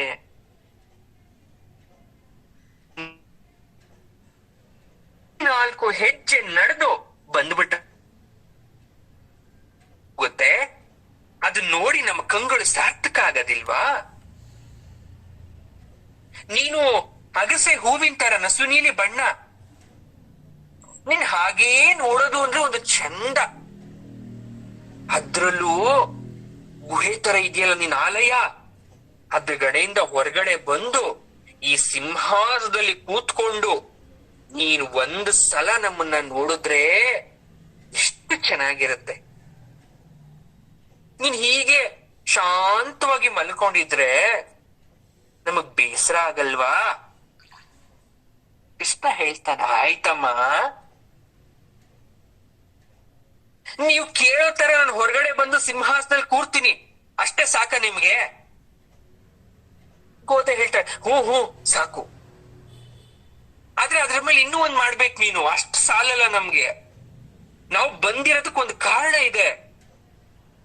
ಅದೇನು ಅಂದ್ರೆ ನಮ್ಮ ವ್ರತ ಸಿದ್ಧಿ ಆಗಬೇಕು. ಕೃಷ್ಣ ಹೇಳ್ತಾನೆ, ನಿಮ್ಮ ಮನಸ್ಸಲ್ಲಿ ಏನಿದೆ ನನಗೆ ಗೊತ್ತು, ನೀವು ಹೇಳ್ದೇ ಇದ್ರು ಕೂಡ ನಂಗೆಲ್ಲ ಅರ್ಥ ಆಗುತ್ತೆ.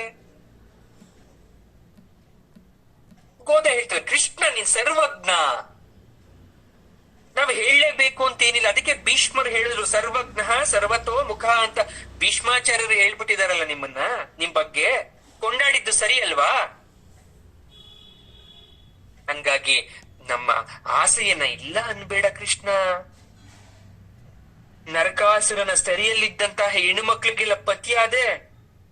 ಹಾಗಾಗಿ ನಮ್ಮನ್ನು ಪತ್ನಿ ಭಾವದಲ್ಲಿ ಸ್ವೀಕರಿಸು. ಯಾವಾಗ ಗೋದಾದೇವಿ ಈ ಮಾತನ್ನ ಹೇಳ್ತಾಳೆ, ಕೃಷ್ಣ ತಥಾಸ್ತು ಅಂತಾನೆ. ಸಿಂಹ ಅಂದ್ಲಲ್ಲ ಗೋದಾದೇವಿ, ಅದಕ್ಕೆ ಏನಾದ್ರೂ ಕೃಷ್ಣ ತಥಾಸ್ತು ಅಂದ್ಬಿಟ್ನಾ? ಅಲ್ಲ, ಕೃಷ್ಣನಿಗೆ ಯಾವಾಗ ಕಾಡಿಸ್ಬೇಕು, ಯಾವಾಗ ಪೀಡಿಸ್ಬೇಕು, ಯಾವಾಗ ತಥಾಸ್ತು ಅನ್ಬೇಕು ಅನ್ನೋ ವಿಚಾರ ಗೊತ್ತು. ಸಿಂಹಾಸನದಲ್ಲಿ ಕುಳಿತುಕೋ ಅಂತ ಪ್ರಾರ್ಥಿಸಿದ್ಲು. ಗೋದಾದೇವಿಯ ಮುಗ್ಧ ಭಕ್ತಿಗೆ ಸೋತಂತಹ ಕೃಷ್ಣ ಮನಸ್ಸು ಹೊತ್ಬಿಟ್ಟ. ಎದ್ದೇಳ್ತಾನೆ, ಇಷ್ಟೊತ್ತು ಮಲ್ಗಿದ್ ಸಾಕಾಯ್ತು. ಶಯನ ಗೃಹದಿಂದ ಹೊರಗಡೆ ಬಂದ, ಗಾಂಭೀರ್ಯದಿಂದ ನಡ್ಕೊಂಡ್ಬಂದು ಸಿಂಹಾಸನದಲ್ಲಿ ಕುಳಿತುಕೊಂಡ. ಅವನು ನಡ್ಕೊಂಡು ಬಂದಂತಹ ಸೊಬಗಿಗೆ ಗೋದೆ ಗೋಪಿಯರು ಮನಸೋತಿ ಪುಳಕಿತರಾಗೋದ್ರು.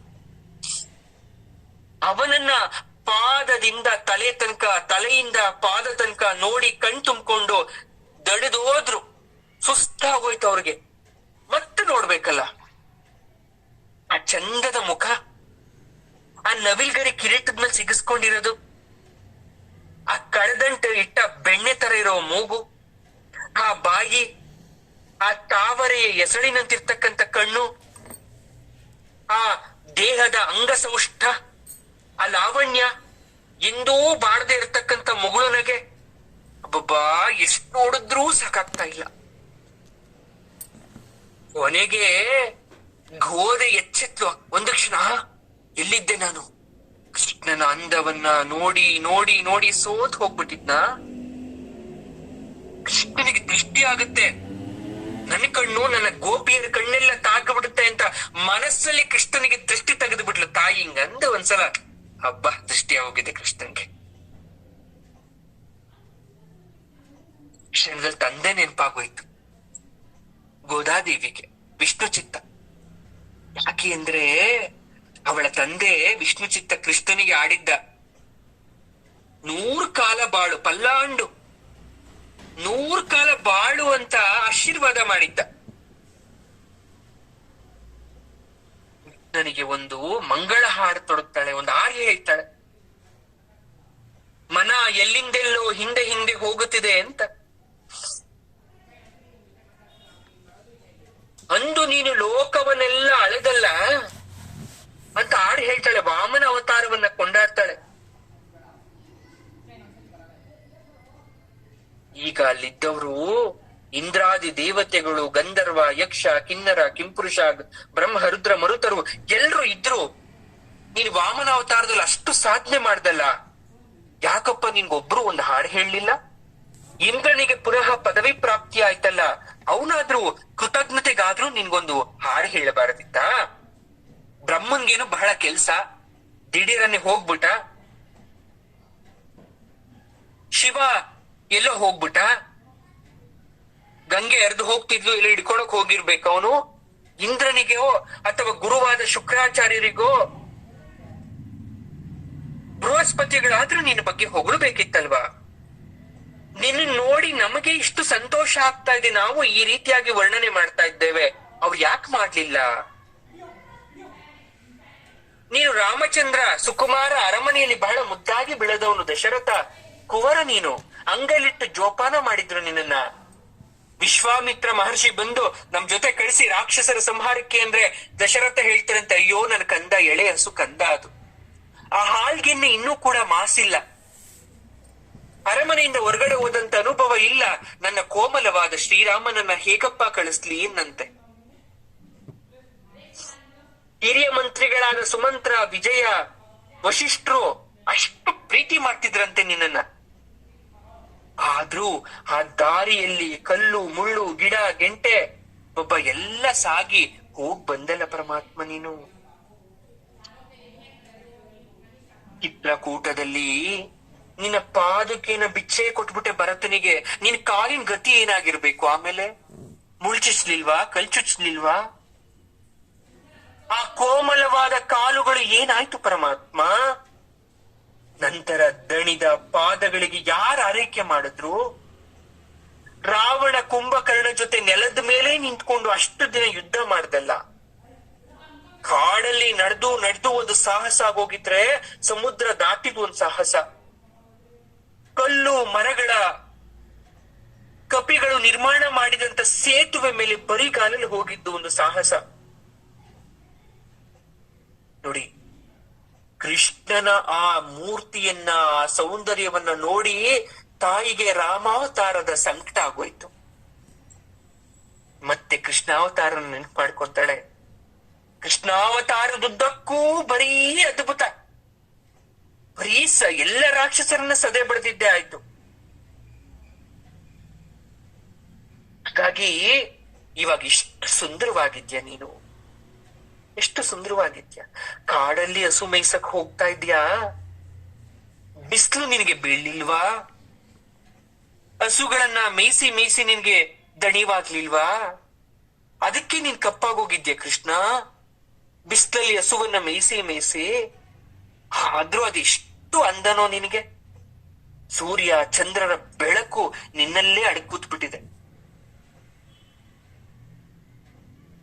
ಈ ರೀತಿಯಾದಂತಹ ವಿವರಣೆ ಕೇವಲ ಸದಾ ನಾರಾಯಣನ ಜೊತೆಯಲ್ಲಿರ್ತಕ್ಕಂಥ ಭೂದೇವಿಗೆ ಅವತಾರವಾದ ಗೋದಾದೇವಿಗೆ ಮಾತ್ರ ಸಾಧ್ಯ, ಸಾಮಾನ್ಯರಿಗಲ್ಲ.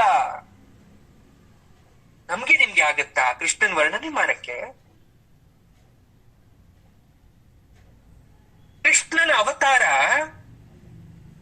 ಒಂದು ಜನ್ಮನ ಅನ್ನೋದೊಂದು ಪ್ರಶ್ನೆ ಕಾಡುತ್ತೆ. ಎಲ್ಲಿ ಹುಟ್ಟ, ಎಲ್ಲಿ ಬೆಳ್ದ, ಯಾವುದು ಗೊತ್ತಿಲ್ಲ, ಎಲ್ಲ ಅಯೋಮಯವಾಗಿರುತ್ತೆ. ಅವನ್ ಸಜ್ಜನರನ್ನ ರಕ್ಷಿಸೋ ಸಲುವಾಗಿ, ದುಷ್ಟರನ್ನ ಸಾಯಿಸೋ ಸಲುವಾಗಿ ಒಂದು ಸಂಕಲ್ಪ ಮಾಡ್ಕೊಂಡು ಹುಟ್ಟುದ್ನ. ಕೃಷ್ಣ ಪಕ್ಷದ ಅಷ್ಟಮಿ ನಟ್ಟಿರುಳು ಅದು ಕೃಷ್ಣ ಹುಟ್ಟಿದ ಸಮಯ.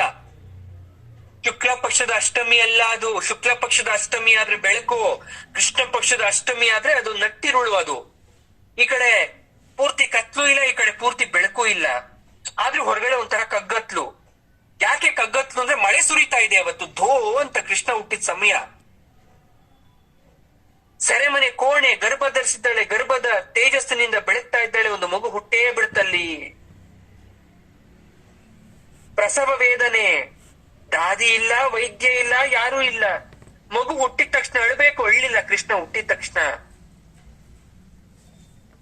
ಆದ್ರೂ ಪರಮಾತ್ಮ ಅದ್ಭುತವನ್ನ ಮಾಡೇ ಬಿಟ್ಟಿದ್ದ ಅಲ್ಲಿ.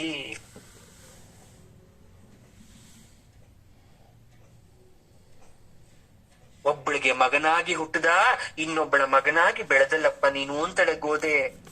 ಒಬ್ಬಳು ಅಂದ್ರೆ ಒಬ್ಬಳೇ, ಆದ್ರೆ ನಿನಗೆ ಅದ್ವಿತೀಯ ತಾಯಂದ್ರು. ಎಷ್ಟು ಜನ ತಾಯಂದ್ರು, ಲೋಕದಲ್ಲಿರೋರೆಲ್ಲ ನಿನ್ ತಾಯಂದ್ರು. ಆದ್ರೆ ಕ್ರಮವಾಗಿ ನೋಡ್ಬೇಕಾದ್ರೆ ಹೆತ್ತವಳೊಬ್ಳು, ಸಾಕದವಳೊಬ್ಳು ನಿನಗೆ.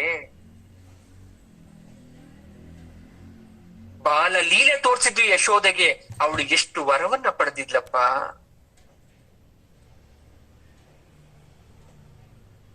ಮತ್ತೆ ಮುಂದೆ ಹೇಳ್ತಾಳೆ, ಕೃಷ್ಣಾವತಾರದ ಅನುಭವವನ್ನ ಹೇಳ್ತಾ,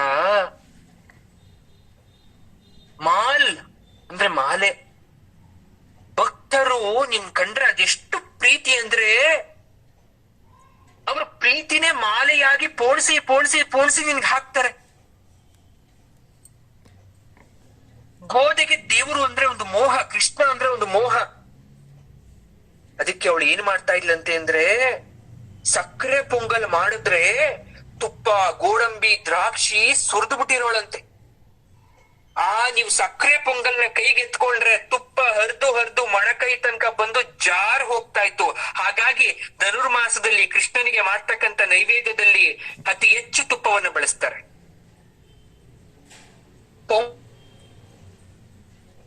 ಮಾಡ್ತಾ ಇದ್ಲು, ಬೆಣ್ಣೆ ಹಾಕ್ತಿದ್ಲು, ತುಪ್ಪ ಹಾಕ್ತಿದ್ಲು, ಗೋಡಂಬಿ ಹಾಕ್ತಿದ್ಲು, ದ್ರಾಕ್ಷಿ ಹಾಕ್ತಿದ್ಲು, ಏಲಕ್ಕಿ ಹಾಕ್ತಾ ಇದ್ಲು. ದಂಡಿಯಾಗಿ ಸುರಿದು ಮಾಡ್ತಿದ್ಲು, ಕಂಜೂಸೇ ಮಾಡ್ತಿರ್ಲಿಲ್ಲ.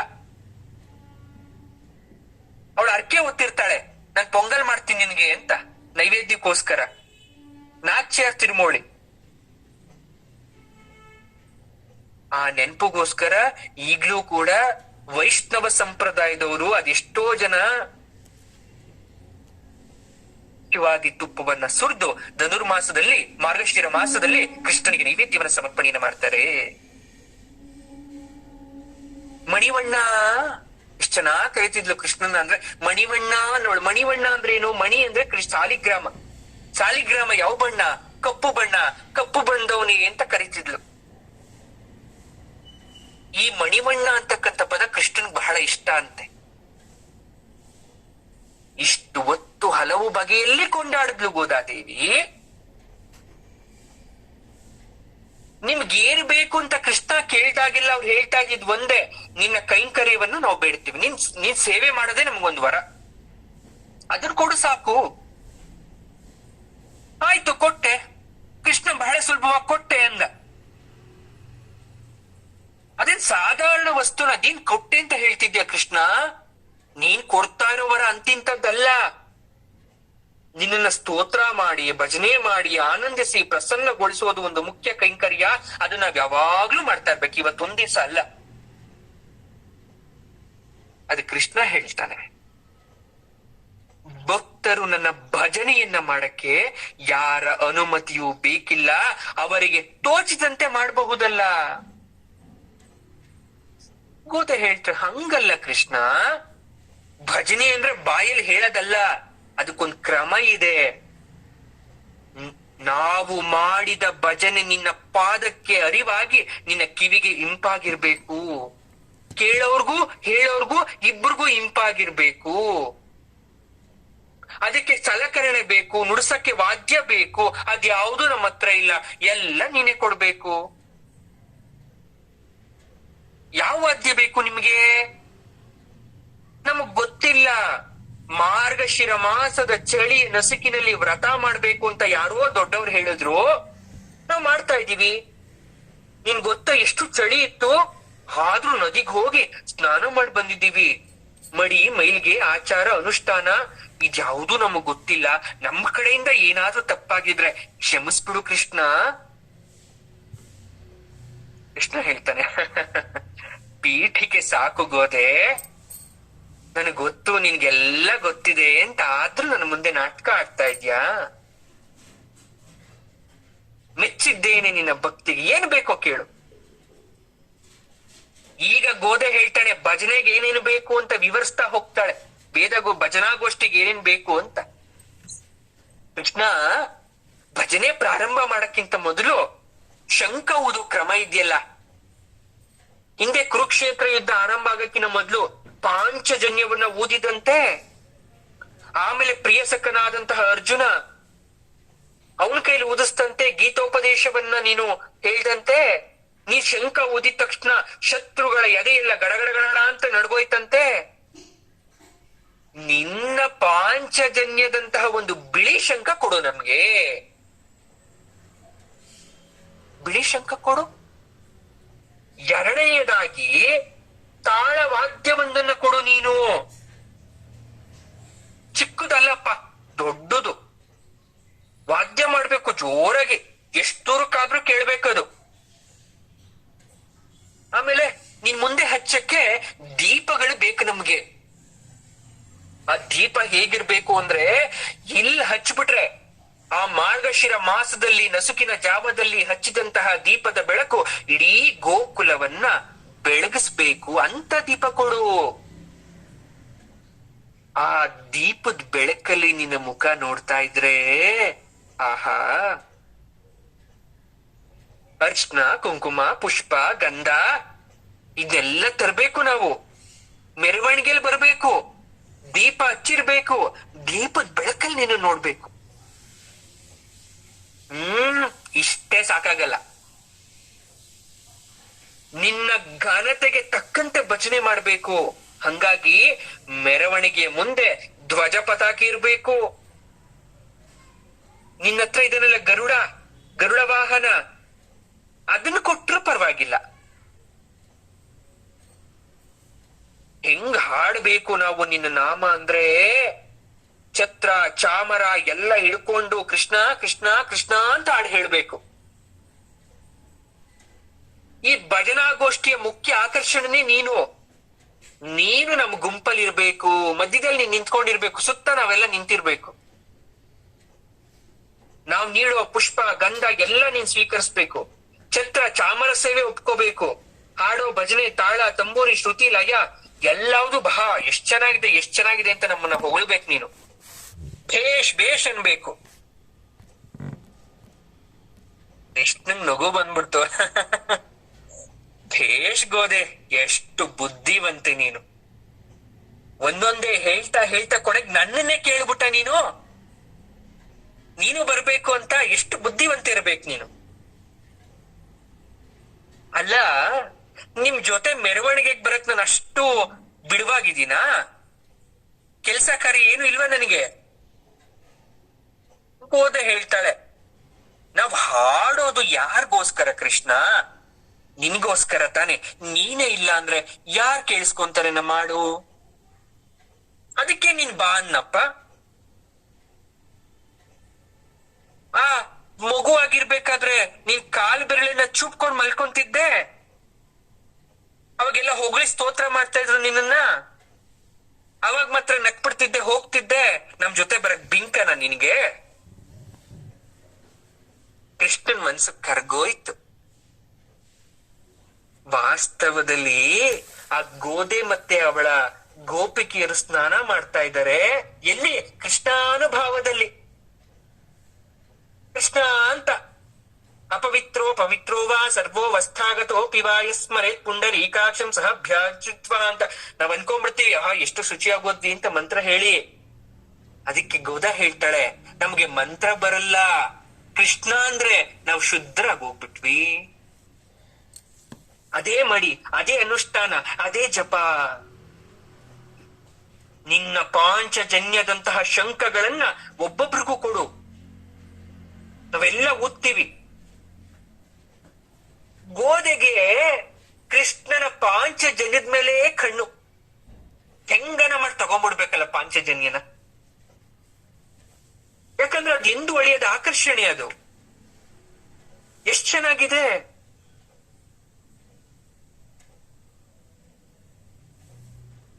ಸುಗಂಧವನ್ನ ಅನುಭವಿಸ್ಬೇಕು. ಕೃಷ್ಣನ ಮೈಗೆ ಹಚ್ಚಿಕೊಂಡಿರ್ತಕ್ಕಂತ ಆ ಗಂಧದ ಸುಗಂಧವನ್ನ ಅನುಭವಿಸ್ಬೇಕು. ಹಾಗಾಗಿ ಕೃಷ್ಣನ ಮಧ್ಯ ನಿಂತ್ಕೋಬೇಕು. ಗರುಡ ಧ್ವಜವನ್ನ ಬೀಳ್ತಾಳೆ, ಗರುಡ ವಾಹನವನ್ನ ನಮ್ಮ ಮನದಲ್ಲಿ ಬಂದು ನಿಲ್ಲಬೇಕು. ಶ್ರೀವಿಲ್ಲಿಪುತ್ತೂರಲ್ಲಿ ಇತ್ಕೊಂಡು ಬ್ರಾಹ್ಮಣರ ಗೋಷ್ಠಿ, ತಮಿಳು ದಿವ್ಯ ಪ್ರಬಂಧ ಎಲ್ಲ ತಮಿಳಲ್ಲಿ ಇರ್ತಕ್ಕಂಥ ಜಾಗ ಅದು. ಅಲ್ಲಿ ಯಾವಾಗ್ಲೂ ಭಜನೆ, ಯಾವಾಗ್ಲೂ ಪರಮಾತ್ಮ ನಾಮಸ್ಮರಣೆ, ಕರಗದಂತ ಐಶ್ವರ್ಯ. ಆದ್ರೂ ಏನ್ ಹೇಳ್ತಾ ಇದ್ದಾಳೆ? ಕೃಷ್ಣನ್ ಪಾಂಚಜನ್ಯ ಕೊಡು ಅಂತ ಕೇಳ್ತಾ ಇದ್ದಾಳೆ. ಗೋದೆ ಗೋಪಿ ಮಾಡ್ತಾ ಇರೋದು ಕಾತ್ಯಾಯಿನಿ ವ್ರತವನ್ನ. ಅದು ಮಾಡ್ಬೇಕಾಗಿರೋದು ಮಾರ್ಗಶಿರ ಮಾಸದಲ್ಲಿ. ಅದನ್ನ ಮಾಡೋದು ಯಾರು ಗೊತ್ತಾ? ಮದುವೆಯಾಗದ ಕನ್ಯೆಯರು, ಅಥವಾ ಮದುವೆ ಆಗಿದ್ಮೇಲೆ ತನ್ನ ಗಂಡನಿಗೆ ಆಯುರಾರೋಗ್ಯವನ್ನ ಕೊಡು ಅಂತ ಕೇಳ್ಕೊಳಕ್ಕೆ. ಗೋಪಿಯರು ಗೋದೆ ಮಾಡ್ತಾ ಇರೋದು ಅದೇ ಉದ್ದೇಶಕ್ಕೆ.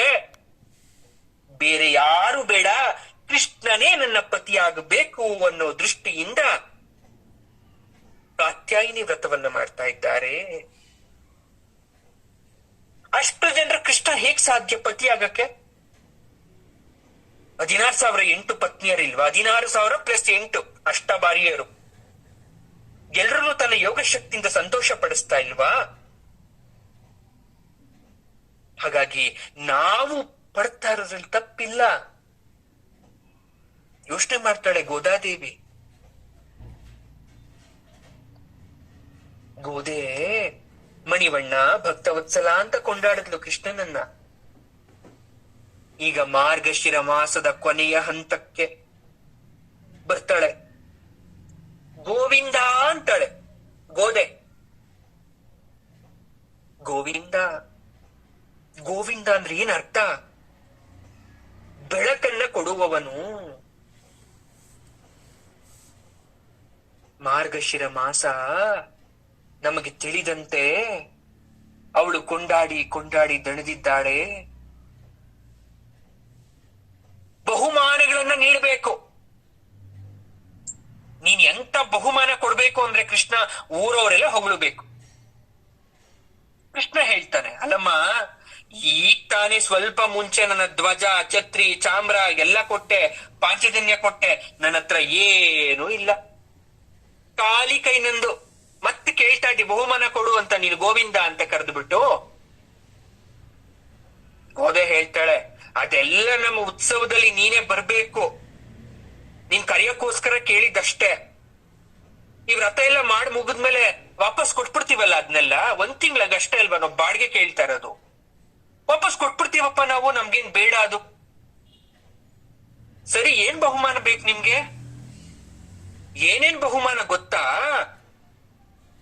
ತಲೆಗೆ ಮುಡಿಯುವ ಚುಟ್ಟಿ ಅಂದ್ರೆ ಜಡೆಬಿಲೆ ಬೇಕು, ಕೈಗೆ ಧರ್ಸಕ್ಕೆ ಬಳೆ ಬೇಕು, ತೋಳು ಬಂದಿ ಬೇಕು, ಕಿವಿಗೋಲೆ ಬೇಕು, ಜುಮ್ಕಿ ಬೇಕು, ಮೇಲ್ಗಡೆ ಕಿವಿಗೆ ಬುಗುಟಿ ಬೇಕು, ಕಾಲ್ಗೆ ಕಾಲ್ಗೆಜ್ಜೆ ಬೇಕು, ಕಾಲ್ಗಡ್ಗ ಬೇಕು, ಕೊಳಗ್ ಹಾಕೋಣಕ್ಕೆ ಅಡ್ಗೆ ಬೇಕು, ಕಾಸಿನ ಸರ ಬೇಕು, ಸಂಟಕ್ಕೆ ಒಡಿಯಾಣ ಬೇಕು. ಇದೆಲ್ಲ ನೀನೇ ಕೊಡ್ಬೇಕು. ಆಮೇಲೆ ನನ್ ಜಡೆಗ್ ಮುಡ್ಕೊಳಕ್ ಹೂ ಬೇಕು. ಎಷ್ಟೇ ಒಡವೆ ಹಾಕೊಂಡ್ರು ತಲೆಯಲ್ಲಿ ಹೂವಿಲ್ಲ ಅಂದ್ರೆ ಹೆಣ್ಮಕ್ಳು ಸುಂದರವಾಗಿ ಕಾಣಿಸಲ್ಲ ಕೃಷ್ಣ. ನೀನ್ ಹೂವಿನ ಹಾರ ಹಾಕೊಂಡಿದ್ಯಲ್ಲ ನಿನ್ ಕುತ್ತಿಗೆಗೆ, ಅದನ್ ಕೊಡ್ತೀಯಾ? ಇದೆಲ್ಲ ಅಲಂಕಾರ ಮಾಡ್ಕೊಂಡು ನಾವು ನಿನ್ ಮುಂದೆ ಬಂದು ನಿಂತ್ಕೋಬೇಕು. ನೀನು ನಮ್ಮನ್ನ ನೋಡಿ ಭೇಷ್ ಅಂತ ಕರಿಬೇಕು. ಅಷ್ಟೇ ಅಲ್ಲ, ನೀನುಟ್ಟು ಕಳಚಿಟ್ಟ ಪೀತಾಂಬರವೂ ನಮಗ್ ಬೇಕು. ನೀನ್ ಹಾಕೊಂಡು ಬಿಚ್ಚಿಟ್ಟಿದ್ಯಲ್ಲ ಆ ಬಟ್ಟೆ, ಆ ಪೀತಾಂಬರ, ಅದ್ ನಮಗ್ ಬೇಕು.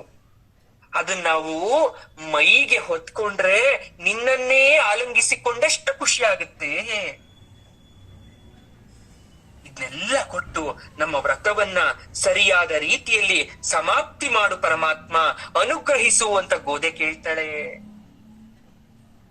ಕೃಷ್ಣ ಹೇಳ್ತಾನೆ, ಅಲ್ಲ ನೀವೆಲ್ಲ ಈಗೆಲ್ಲ ಕೇಳಿದ್ರಲ್ಲ, ಇದನ್ನೆಲ್ಲ ನಾನ್ ನಿಮಗ್ ಕೊಟ್ಬಿಟ್ರೆ ನನ್ನ ಹತ್ರ ಏನ್ ಉಳಿಯುತ್ತೆ? ಎಲ್ಲ ಖಾಲಿ ಆಗ್ಬಿಡುತ್ತಲ್ಲ ನನ್ನ ಹತ್ರ. ನಾನು ಒಡವೆ ಎಲ್ಲ ನಿಮಗ್ ಕೊಟ್ಬಿಟ್ರೆ ನಾನೇನ್ ಹಾಕೊಳ್ಳಿ, ನಾನೇನ್ ಅಲಂಕಾರ ಮಾಡ್ಕೊಳ್ಳಿ?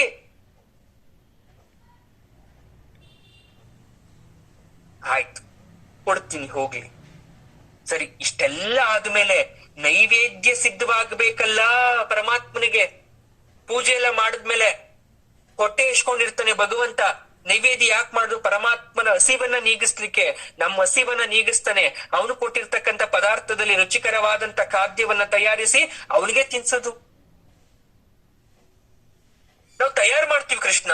ನಿನ್ಗೆ ಗೊತ್ತಾ ಏನ್ ಮಾಡ್ತೀವಿ ಗೊತ್ತಾ? ನಿನ್ಗೆ ಕ್ಷೀರಾನ್ನ ಮಾಡ್ತೀನಿ. ಹೆಂಗ್ ಮಾಡ್ತೀನಿ ಹೇಳ್ತಾಳೆ ಗೋದಾದೇವಿ. ಬರೀ ಹಾಲಲ್ಲೇ ಅನ್ನ ಮಾಡಿ ಅದಕ್ಕೆ ಹದವಾಗಿ ಸಕ್ಕರೆ ಹಾಕ್ತೀನಿ, ಆಮೇಲೆ ಸ್ವಲ್ಪ ಬೆಲ್ಲ ಕೂಡ ಹಾಕ್ತೀನಿ. ಅರ್ಧ ಸಕ್ಕರೆ ಅರ್ಧ ಬೆಲ್ಲ. ಏಲಕ್ಕಿ ಹಾಕ್ತೀನಿ ಸುವಾಸನೆ, ಪಚ್ಕರ್ಪೂರ ಹಾಕ್ತೀನಿ, ಕೇಸರಿ ಹಾಕ್ತೀನಿ. ತುಪ್ಪದಲ್ಲಿ ಚೆನ್ನಾಗಿ ಗೋಡಂಬಿ ದ್ರಾಕ್ಷಿಯನ್ನ ಹುರಿದು ಅದಕ್ಕೆ ಸುರಿದು ಕೈಯಾಡಿಸಿ ಅದ್ರ ಮೇಲೆ ಮತ್ತಷ್ಟು ತುಪ್ಪ ಸುರಿತೀನಿ. ಇದೆಲ್ಲ ಸುರಿದು ಹಾಕಿ ಮಾಡಿ ತಂದ್ರೆ ಘಮ ಘಮ ಘಮ ಅಂತ ಇರುತ್ತೆ ಕೃಷ್ಣ. ನೀನ್ ನೋಡಿದ ತಕ್ಷಣ ಇಷ್ಟಪಟ್ಟು ತಿನ್ಬಿಡ್ತೀಯ, ಒಂದಿಷ್ಟು ಬಿಡಲ್ಲ ನೀನು. ಆದ್ರೆ ಒಂದ್ ಕೇಳಲ್ಲ ನಿನ್ನ, ಅಷ್ಟು ರುಚಿಯಾಗಿ ಮಾಡಿದೀನಿ ಅಂತ ಎಲ್ಲ ನೀನ್ ತಿನ್ಬೇಡ ಕೃಷ್ಣ. ಇಷ್ಟು ಉಳಿಸ್ತೀಯ. ರುಚಿ ನೋಡ್ತೀನಿ ಹೇಗಿದ್ಯೋ, ಚಪ್ಪರಿಸ್ತೀವಿ. ಯಾಕಂದ್ರೆ ನೀ ತಿನ್ಬಿಟ್ಟಿರ್ತೀಯಲ್ಲ, ರುಚಿ ಹೆಚ್ಚಿರುತ್ತೆ. ಆಸೆ. ತುಪ್ಪ ಹೇಗಾಗ್ತೀನಿ ಅಂತ ಹೇಳ್ತಾಳೆ ಗೋದಾದೇವಿ. ಆಗ್ಲೇ ಹೇಳಿದ್ನಲ್ಲ ನಾನು, ಕ್ಷೀರಾನದ ಮೇಲಿನ ತುಪ್ಪ ನಿನ ಕೈಗೆ ನಾನು ಕೊಟ್ರೆ ಪ್ರಸಾದ ಮೊಣ ಕೈವರೆಗೂ ಹರಿತಿರ್ಬೇಕು. ತಿಂದು ಮುಗಿಸಿದ ಮೇಲೂ ತುಪ್ಪದ ಘಮ, ಕ್ಷೀರಾನದ ರುಚಿ ಕೈ ಮೇಲೆ, ನಾಲ್ಗೆ ಮೇಲೆ, ನಿನ್ನ ಇಡೀ ದೇಹದ ಮೇಲೆ ಇರ್ಬೇಕು. ಅದನ್ನ ನೆನ್ಸ್ಕೊಂಡು ಗೋವಿಂದ ಗೋವಿಂದ ಗೋವಿಂದ ಅಂತ ಸರ್ವಂ ಕೃಷ್ಣಾರ್ಪಣಮಸ್ತು ಅಂತ ಅರ್ಪಿಸ್ಬೇಕು ನಿನ್ಗೆ. ನೀನ್ ಅದನ್ನ ತಿಂದ್ಬಿಟ್ಟು ತೃಪ್ತಿ ಪಟ್ಬಿಟ್ರೆ ನಾವು ತೃಪ್ತಿಯಾದಂತೆ. ಹೀಗೆ ನೀನ್ ಕೊಟ್ಟಿರೋ ಪ್ರಸಾದವನ್ನ ನಾವೆಲ್ಲರೂ ಕೂತ್ಕೊಂಡು ತಿಂದ್ಬಿಟ್ಟು ನಮ್ಮ ಹೊಟ್ಟೆನ ತಂಪು ಮಾಡ್ಕೊಂತೀವಿ, ನಮ್ಮ ದೇಹ ಪುಷ್ಟಿ ಆಗುತ್ತೆ, ನಮ್ಮ ವ್ರತ ಸಾರ್ಥಕವಾಗುತ್ತೆ ಅಂತಾಳೆ ಗೋದಾದೇವಿ.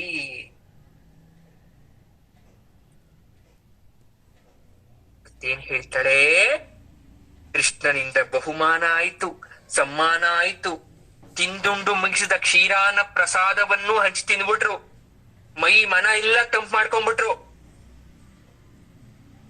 ಕೃಷ್ಣ ನಗುತ್ತಾನೆ, ಗೋದೆಯನ್ನ ಕುರಿತು ಹೇಳ್ತಾನೆ, ಗೋದೆ ಅದೇನೋ ಹಾಲಲ್ಲಿ ಬೆಂದ ಅನ್ನ, ಅದಕ್ಕೆ ಗೋಡಂಬಿ ದ್ರಾಕ್ಷಿ ತುಪ್ಪದಲ್ಲಿ ಕರ್ದು ಹಾಕಿ ಮೇಲ್ಗಡೆ ಏಲಕ್ಕಿ ಹಾಕಿ ಕೇಸರಿ ಸೇರಿಸಿ ಪ್ರಸಾದ ಅಂದಲ್ಲ, ಅದ್ಯಾವುದೂ ನನಗ್ ಗೊತ್ತೇ ಇಲ್ಲಪ್ಪ.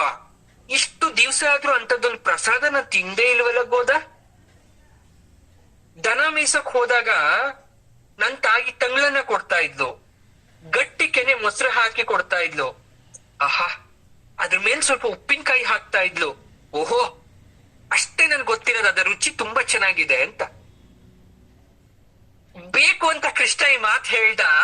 ಯಾವಾಗ ಕೃಷ್ಣ ರೊಟ್ಟಿ ಗಟ್ಟಿ ಮೊಸರು ಉಪ್ಪಿನಕಾಯಿ ರುಚಿ ಅಂದ್ಬಿಟ್ನೋ, ಗೋದೆ ಬಾಯಲ್ಲಿ ನೀರ್ ಬಂದ್ಬಿಡ್ತು. ವಿಷ್ಣು ಚಿತ್ತ ನೆನ್ಪಾಗೋದ, ಮತ್ತೆ ಅವ್ರ ಅಪ್ಪ ನೆನ್ಪಾದ. ನನ್ ತಂದೆ ಮನೇಲಿ ಇದೆಲ್ಲ ಇದ್ಯಾ? ಒಂದಿನನು ಕೊಡ್ಲೇ ಇಲ್ವಲ್ಲ ನನ್ ತಂದೆ ಗಟ್ಟಿ ಮೊಸರು ರೊಟ್ಟಿ ಉಪ್ಪಿನಕಾಯಿನ.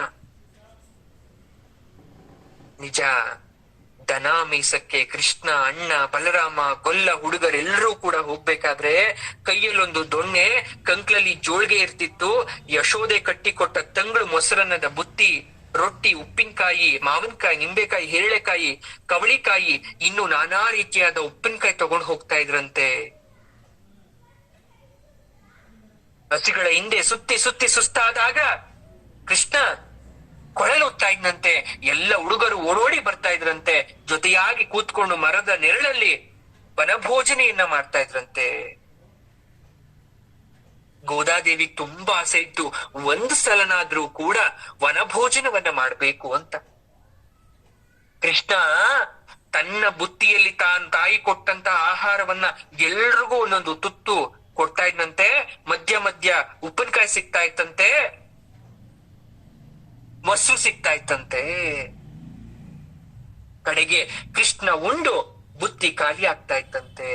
ಮೇಲ್ಗಡೆ ದೇವಲೋಕದಲ್ಲಿ ದೇವತೆಗಳು ನೋಡ್ತಾರಂತಹ, ಈ ಭಾಗ್ಯ ನಮಗಿಲ್ದೆ ಹೋಯ್ತಲ್ಲ, ಪರಮಾತ್ಮನ ಕೈಯಿಂದ ತುತ್ತಿಸ್ಕೊಂಡ್ ತಿಂತಕ್ಕಂತ ಭಾಗ್ಯ ನಮಗಿಲ್ಲ, ನಾವಾದ್ರೂ ಗೋಕುಲದಲ್ಲಿ ಗೋಪಾಲಕರಾಗಿ ಹುಟ್ಟಬಾರ್ದಿತ್ತ ಅಂತ ಎಷ್ಟೋ ಸಲ ದೇವತೆಗಳು ಅನ್ಕೊಂಡ್ರಂತೆ. ಕೃಷ್ಣ ಆಚಾರ ಅನುಷ್ಠಾನ ಒಂದು ತಿಳಿಯದೆ ಅಜ್ಞಾನದಲ್ಲಿರ್ತಕ್ಕಂತ ಗೊಲ್ಲರ ಕುಲದಲ್ಲಿ ಜನಿಸಿ ಅವ್ರನ್ನೆಲ್ಲ ಉದ್ಧಾರ ಮಾಡ್ಬಿಟ್ಟ ಅಲ್ವಾ. ಈಗ ಹೇಳ್ತಾನೆ, ಅಮ್ಮ ಗೋದೆ, ನಾವು ಅಜ್ಞರು ಅಂತಾನೆ, ಪರಿಪೂರ್ಣ ಅಂತಾನು ನೀನ್ ಕರ್ದೆ, ನನ್ನ ಸರ್ವಜ್ಞ ಅಂತ ಕರ್ದೆ. ಹಾಗಾದ್ರೆ ನನ್ ಜಾಣನ ದಡ್ಡನ, ಅಜ್ಞಾನಿನ ಸರ್ವಜ್ಞನ? ಗೋದ ಹೇಳ್ತಾಳೆ, ಹಾಗಲ್ಲ ಕೃಷ್ಣ, ನೀನು ಅವತಾರ ಮಾಡಿದ್ದು ಗೊಲ್ಲರ ಕುಲದಲ್ಲಿ. ಸ್ನಾನ ಮಡಿ ಶೌಚ ಆಚಾರ ಅನುಷ್ಠಾನ ಇದ್ಯಾವುದು ದಿನ ಮಾಡ್ತಾ ಇರ್ಲಿಲ್ಲ ನೀವು. ಆದ್ರೂ ಶಿಕ್ಷಕ ನೀನೆ, ರಕ್ಷಕ ನೀನೆ, ಕಾರುಣ್ಯ ನೀನೆ, ಶೌಶಲ್ಯ ನೀನೆ, ಸೌಲಭ್ಯ ನೀನೆ, ಎರಡೂ ನೀನೆ ಪರಮಾತ್ಮ. ಹಂಗಾಗ ಮಾತನ್ನ ಹೇಳ್ದೆ, ಬೇಜಾರ್ ಮಾಡ್ಕೋಬೇಡ. ಅಷ್ಟೇ ಯಾಕೆ, ನಿನ್ ಹೆಸರೇ ನಾರಾಯಣ. ನಾರ ಅಂದ್ರೆ ಏನು? ನೀ ಸೃಷ್ಟಿ ಮಾಡಿರ್ತಕ್ಕಂಥ ಜಗತ್ತಲ್ವಾ. ನಿನ್ನ ನಾಮವನ್ನ ಹೇಳೋದು, ನಿನ್ನನ್ನ ದರ್ಶನ ಮಾಡೋದು ಒಂದು ವರ. ಹೌದಾ? ಹೇಳ್ತಾಳೆ, ಸರಿ ಆಯ್ತು. ಮತ್ತೇನ್ ಹೇಳಿದ್ಲು ಗೋದಾದೇವಿ? ಕೀಟಲೆಯಿಂದ ಕೃಷ್ಣನ್ಗೇನೇನೋ ಹೇಳಿದ್ಲು. ಕೃಷ್ಣ ಹೇಳ್ತಾನಮ್ಮ, ಗೋದೆ, ನೀನ್ ಆಗಿಂದ ಕೇಳ್ತಾ ಇದ್ಯಲ್ಲ ವಾದ್ಯ, ಬೇಕು ಬೇಕು ಅಂತ, ಕೊಡ್ತೀನಿ, ಕಷ್ಟಪಟ್ಟು ತಂದಿದ್ದೀನಿ. ಅವನಂಗಂದಿದ ತಕ್ಷಣ ಗೋದಾಗೆ ಮುಸಿ ನಗು ಬೆಪ್ಪಗಾಗ್ತಾಳೆ. ನೋಡ್ದಾ, ಇವನ್ ಸರ್ವಜ್ಞ ಮನ್ಸಲ್ಲಿ ಅನ್ಕೊಂತಾಳ, ಎಂತ ಸರ್ವಜ್ಞ ಇವನು, ನಾನ್ ಕೇಳ್ತೀನಿ ಅಂತ ಗೊತ್ತು, ಅದಕ್ಕೆ ಮುಂಚೆನೆ ಎಲ್ಲ ತಂದಿಟ್ಕೊಂಡ್ಬಿಟ್ಟಿದ್ದಾನೆ. ಕೃಷ್ಣ ಹೇಳ್ತಾನೆ, ನೋಡಮ್ಮ, ಈ ವಾದ್ಯಗಳ ವಿಶೇಷತೆ ಏನು ಅಂದ್ರೆ, ನಾವು ನುಡಿಸಿದಾಗ ಮಾತ್ರ ಇದು ನುಡಿಯುತ್ತೆ, ಬೇರೆ ಸಮಯದಲ್ಲಿ ನುಡಿಯಲ್ಲ. ಅಯ್ಯೋ, ಅದ್ರಲ್ಲೇನ್ ವಿಶೇಷತೆ? ಎಲ್ಲ ವಾದ್ಯ ಅಷ್ಟೇ ಅಲ್ವಾ, ನಾವು ನುಡ್ಸಿದ್ರೆ ನುಡಿಯುತ್ತೆ. ಆದ್ರೆ ನುಡಿಸೋರು ಮನಸ್ಸು ಶುದ್ಧವಾಗಿದ್ರೆ ಮಾತ್ರ ಈ ವಾದ್ಯದಿಂದ ಶಬ್ದ ಹೊರಗಡೆ ಬರುತ್ತೆ. ಆಗ ಗೋದ ಹೇಳ್ತಾಳೆ, ಹೇ ಪ್ರಭು ಗೋವಿಂದ, ನಾವೆಲ್ಲ ಗೋಪಿಯರು ನಿನ್ನನ್ನ ನೋಡ್ಬೇಕು, ನಿನ್ ಸೇವೆ ಮಾಡ್ಬೇಕು ಅಂತ ಈ ದಿವಸಕ್ಕೋಸ್ಕರ ಕಾತುರದಿಂದ ಕಾಯ್ತಾ ಇದ್ವಿ. ಬೆಳಗಾಗಕ್ಕಿಂತ ಮುಂಚೆ ಓಡೋಡಿ ಬಂದಿದ್ದೇವೆ. ನೀನು ನಮಗೆ ಸಾಕ್ಷಾತ್ಕಾರ ಮಾಡ್ದೆ. ಇಂದಿಗೆ ನಮ್ಮ ಮಾರ್ಗಶಿರ ಮಾಸದ ವ್ರತ ಮುಗ್ದಿದೆ. ನಿನಗೆ ನಮಸ್ಕಾರ. ನಿನ್ನ ಸೇವೆಯನ್ನ ಮಾಡಿ ನಿನ್ನ ಪಾದ ಕಮಲಗಳಲ್ಲಿ ಶರಣಾಗಲು ಬಂದಿದ್ದೇವೆ ಪರಮಾತ್ಮ. ನಿನ್ನ ಹುಡುಗಾಟದ ಬುಟ್ಟಿಯನ್ನ ಬಿಟ್ಟು ನಮ್ಮ ಮಾತನ್ನ ಸ್ವಲ್ಪ ಕೇಳು. ನೀನು ಸರ್ವಜ್ಞ ಅಲ್ವಾ, ನಮ್ಗೆ ವರ ಕೊಡಲ್ವಾ? ನಿನಗೂ ನಮಗೂ ಅಳಿಯದ ಸಂಬಂಧ ಇದೆ, ಒಂದು ಯಾವತ್ತು ಮುಗಿದೇ ಇರೋ ಸಂಬಂಧ ಇದೆ. ಹಾಗಾಗಿ ನಾವು ನಿನ್ನನ್ನ ಬಿಟ್ಟಿರಕ್ಕಾಗದೇ ಇಲ್ಲ. ನಮ್ಮ ಮನಸ್ಸನ್ನ ಪರಿವರ್ತಿಸು, ನಮ್ಮ ಮನಸ್ಸಲ್ಲಿರ್ತಕ್ಕಂಥ ಆಸೆಯನ್ನ ಶಾಶ್ವತವಾಗಿ ತೊಲಗಿಸು ಅಂತಾಳೆ. ಗೋದೆ ಕೇಳ್ತಾ ಇರೋದು ಏನನ್ನ ಸಾಮಾನ್ಯವಾದದನ್ನಲ್ಲ, ಮೋಕ್ಷಕ್ಕೆ ಮೇಲ್ಪಟ್ಟ 5ನೇ ಪುರುಷಾರ್ಥವನ್ನ. ಅಂದ್ರೆ ಪರಮಾತ್ಮನ ಸೇವೆ ಮಾಡ್ತಿರ್ಬೇಕು ಅಂತ ಸದಾಕಾಲ ಪರಮಾತ್ಮನ ಹತ್ರನೇ ಇದ್ದು ಅದೆಲ್ರಿಗೂ ಕೊಡಕ್ಕಾಗಲ್ವಲ್ಲ. ಆದ್ರೆ ಗೋದೆ ಭಕ್ತಿ ದೊಡ್ಡದಲ್ವಾ, ಕೊಡ್ಲೇಬೇಕಲ್ವಾ? ಪರಮಾತ್ಮನನ್ನ ನಾನಾ ವಿಧವಾಗಿ ಮೆಚ್ಚಿಸಿ ಪಾಲಿಸಿದಂತ ಗೋದೆಗೆ ಕೃಷ್ಣ ಇಲ್ಲ ಅಂತ ಹೇಳಕ್ಕೆ ಸಾಧ್ಯನೇ ಇಲ್ಲ. ಹಿಂದೆ ಬರ್ತಕ್ಕಂತ ಎಲ್ಲ ಪಾಶುರದಲ್ಲೂ ಗೋಕುಲದಲ್ಲಿರ್ತಕ್ಕಂತ ಒಂದು ಗೋಪಿಕೆ ಅಂತ ಭಾವಿಸಿದ್ಲು ಗೋದಾದೇವಿ. 30 ದಿನಗಳು ಏನು ಮಾಡ್ತಾಳೆ, ಒಬ್ಬೊಬ್ಬರ ಮನೆಗೆ ಹೋಗಿ ಅಲ್ಲಿ ಮಲಗಿದವ್ರನ್ನ ಇಬ್ಬರಿಸ್ತಾಳೆ. ನಂದಗೋಪ, ಯಶೋದೆ, ಬಲರಾಮ, ಕೃಷ್ಣ ಯಾರನ್ನೂ ಬಿಡ್ಲಿಲ್ಲ. ಎಲ್ರಿಗೂ ಮಂಗಳವನ್ನ ಹಾಡಿ ಎಂದೆಂದೂ ನಮ್ಮನ್ನ ತೊರೆಯಬೇಡ ಕೃಷ್ಣ ಅಂತ ಗೋಗರಿತಾಳೆ. ಅವಳು ಈ ಕಾತ್ಯಾಯಿನಿ ವ್ರತವನ್ನ ಮಾಡಕ್ಕೆ ಶುರು ಮಾಡಿದ್ಲು. ಮಾರ್ಗಳಿ ಮಾಸ ವ್ರತ ಮುಗಿತಾ ಗೋದೆಯಾಗಿ ಜನ್ಮ ತಾಳಿದವಳು ಭೂದೇವಿಯಾಗಿ ಪರಿವರ್ತನೆ ಆಗೋದ್ಲು. ತನ್ನ ನಿಜ ಸ್ವರೂಪ ಅರ್ಥ ಆಗೋಯ್ತು ತಾಯಿಗೆ. ನಾನು ವೈಕುಂಠದಿಂದ ಕಾರಣೀಭೂತಳಾಗಿ ಬಂದಿದ್ದು ಇಲ್ಲಿಗೆ, ಇಂದಿಗೆ ನನ್ನ ವ್ರತ ಸಮಾಪ್ತಿ ಆಯ್ತು ಅಂತ ಶ್ರೀಹರಿಯ ಪಾದವನ್ನ ಮುಟ್ಟಿ ನಮಸ್ಕಾರ ಮಾಡ್ತಾಳೆ. ಅವನ ಎದೆಯಲ್ಲಿ ಶಾಶ್ವತವಾಗಿ ಸ್ಥಾನ ಬೇಕು ಅಂತ ಬೇಡ್ತಾಳೆ. ಕೃಷ್ಣ ಸಾಕ್ಷಾತ್ಕಾರ ಕೊಟ್ಟ. ಅವಳನ್ನ ಆಲಂಗಿಸ್ತಾ ಪ್ರೀತಿಯಿಂದ ವಿಷ್ಣು ಚಿತ್ತನಿಗೆ ಹೇಳ್ತಾನೆ, ಈಕೆ ಬೇರೆ ಯಾರು ಅಲ್ಲ, ಭೂದೇವಿಯೇ ನಿನ್ನ ಮಗಳಾಗಿ ಜನ್ಮ ತಾಳಿದ್ದಾಳೆ. ಅವಳನ್ನ ಶಾಸ್ತ್ರೋಕ್ತವಾಗಿ ಮದುವೆ ಮಾಡಿಕೊಡು ಅಂತ ಹೇಳಿ ಆ ಗೋದಾದೇವಿಯನ್ನ, ಆಂಡಾಳನ್ನ ಶಾಸ್ತ್ರೋಕ್ತವಾಗಿ ಮದುವೆ ಆಗ್ತಾನೆ ಪರಮಾತ್ಮ. ಭೂದೇವಿಯಾಗಿ ಮತ್ತೆ ಸ್ವೀಕರಿಸ್ತಾನೆ. ಶ್ರೀವಿಲ್ಲಿ ಪುತ್ತೂರಲ್ಲಿ ಹುಟ್ಟಿದಂತಹ ಗೋದಾದೇವಿ ತನ್ನ ಊಹೆಯಿಂದ, ಇಮ್ಯಾಜಿನೇಷನ್ ಇಂದನೇ ನನ್ ಜೊತೆ ಗೋಪಿಕೆಯರಿದ್ದಾರೆ, ನಾನ್ ಗೋಕುಲದಲ್ಲಿದ್ದೀನಿ, ನನ್ ಕೃಷ್ಣನನ್ನ ಹೋಗಿ ನಾನ್ ವ್ರತ ಮಾಡ್ಬೇಕು, ನಂದ ಗೋಪಿಕರಿದ್ದಾರೆ, ಹಸು ಇದೆ, ಕೃಷ್ಣ, ಬಲರಾಮ, ಯಶೋದೆ, ಎಲ್ಲವನ್ನ ಯೋಚನೆ ಮಾಡ್ತಾ ಮಾಡ್ತಾ ಮಾಡ್ತಾ ಕಡೆಗೆ ಅವಳು ಸತ್ಯವಾದಂತಹ ವೈಕುಂಠಕ್ಕೆ ಹೋದ್ಲು.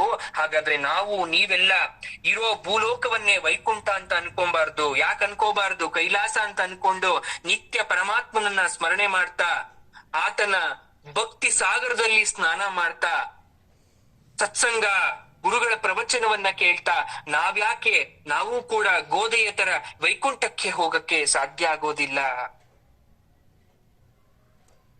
ಇರುವ ಸ್ಥಳವನ್ನ ವೈಕುಂಠ ಅನ್ಕೊಂಡ್ರೆ ವೈಕುಂಠ, ನರಕ ಅನ್ಕೊಂಡ್ರೆ ನರಕ.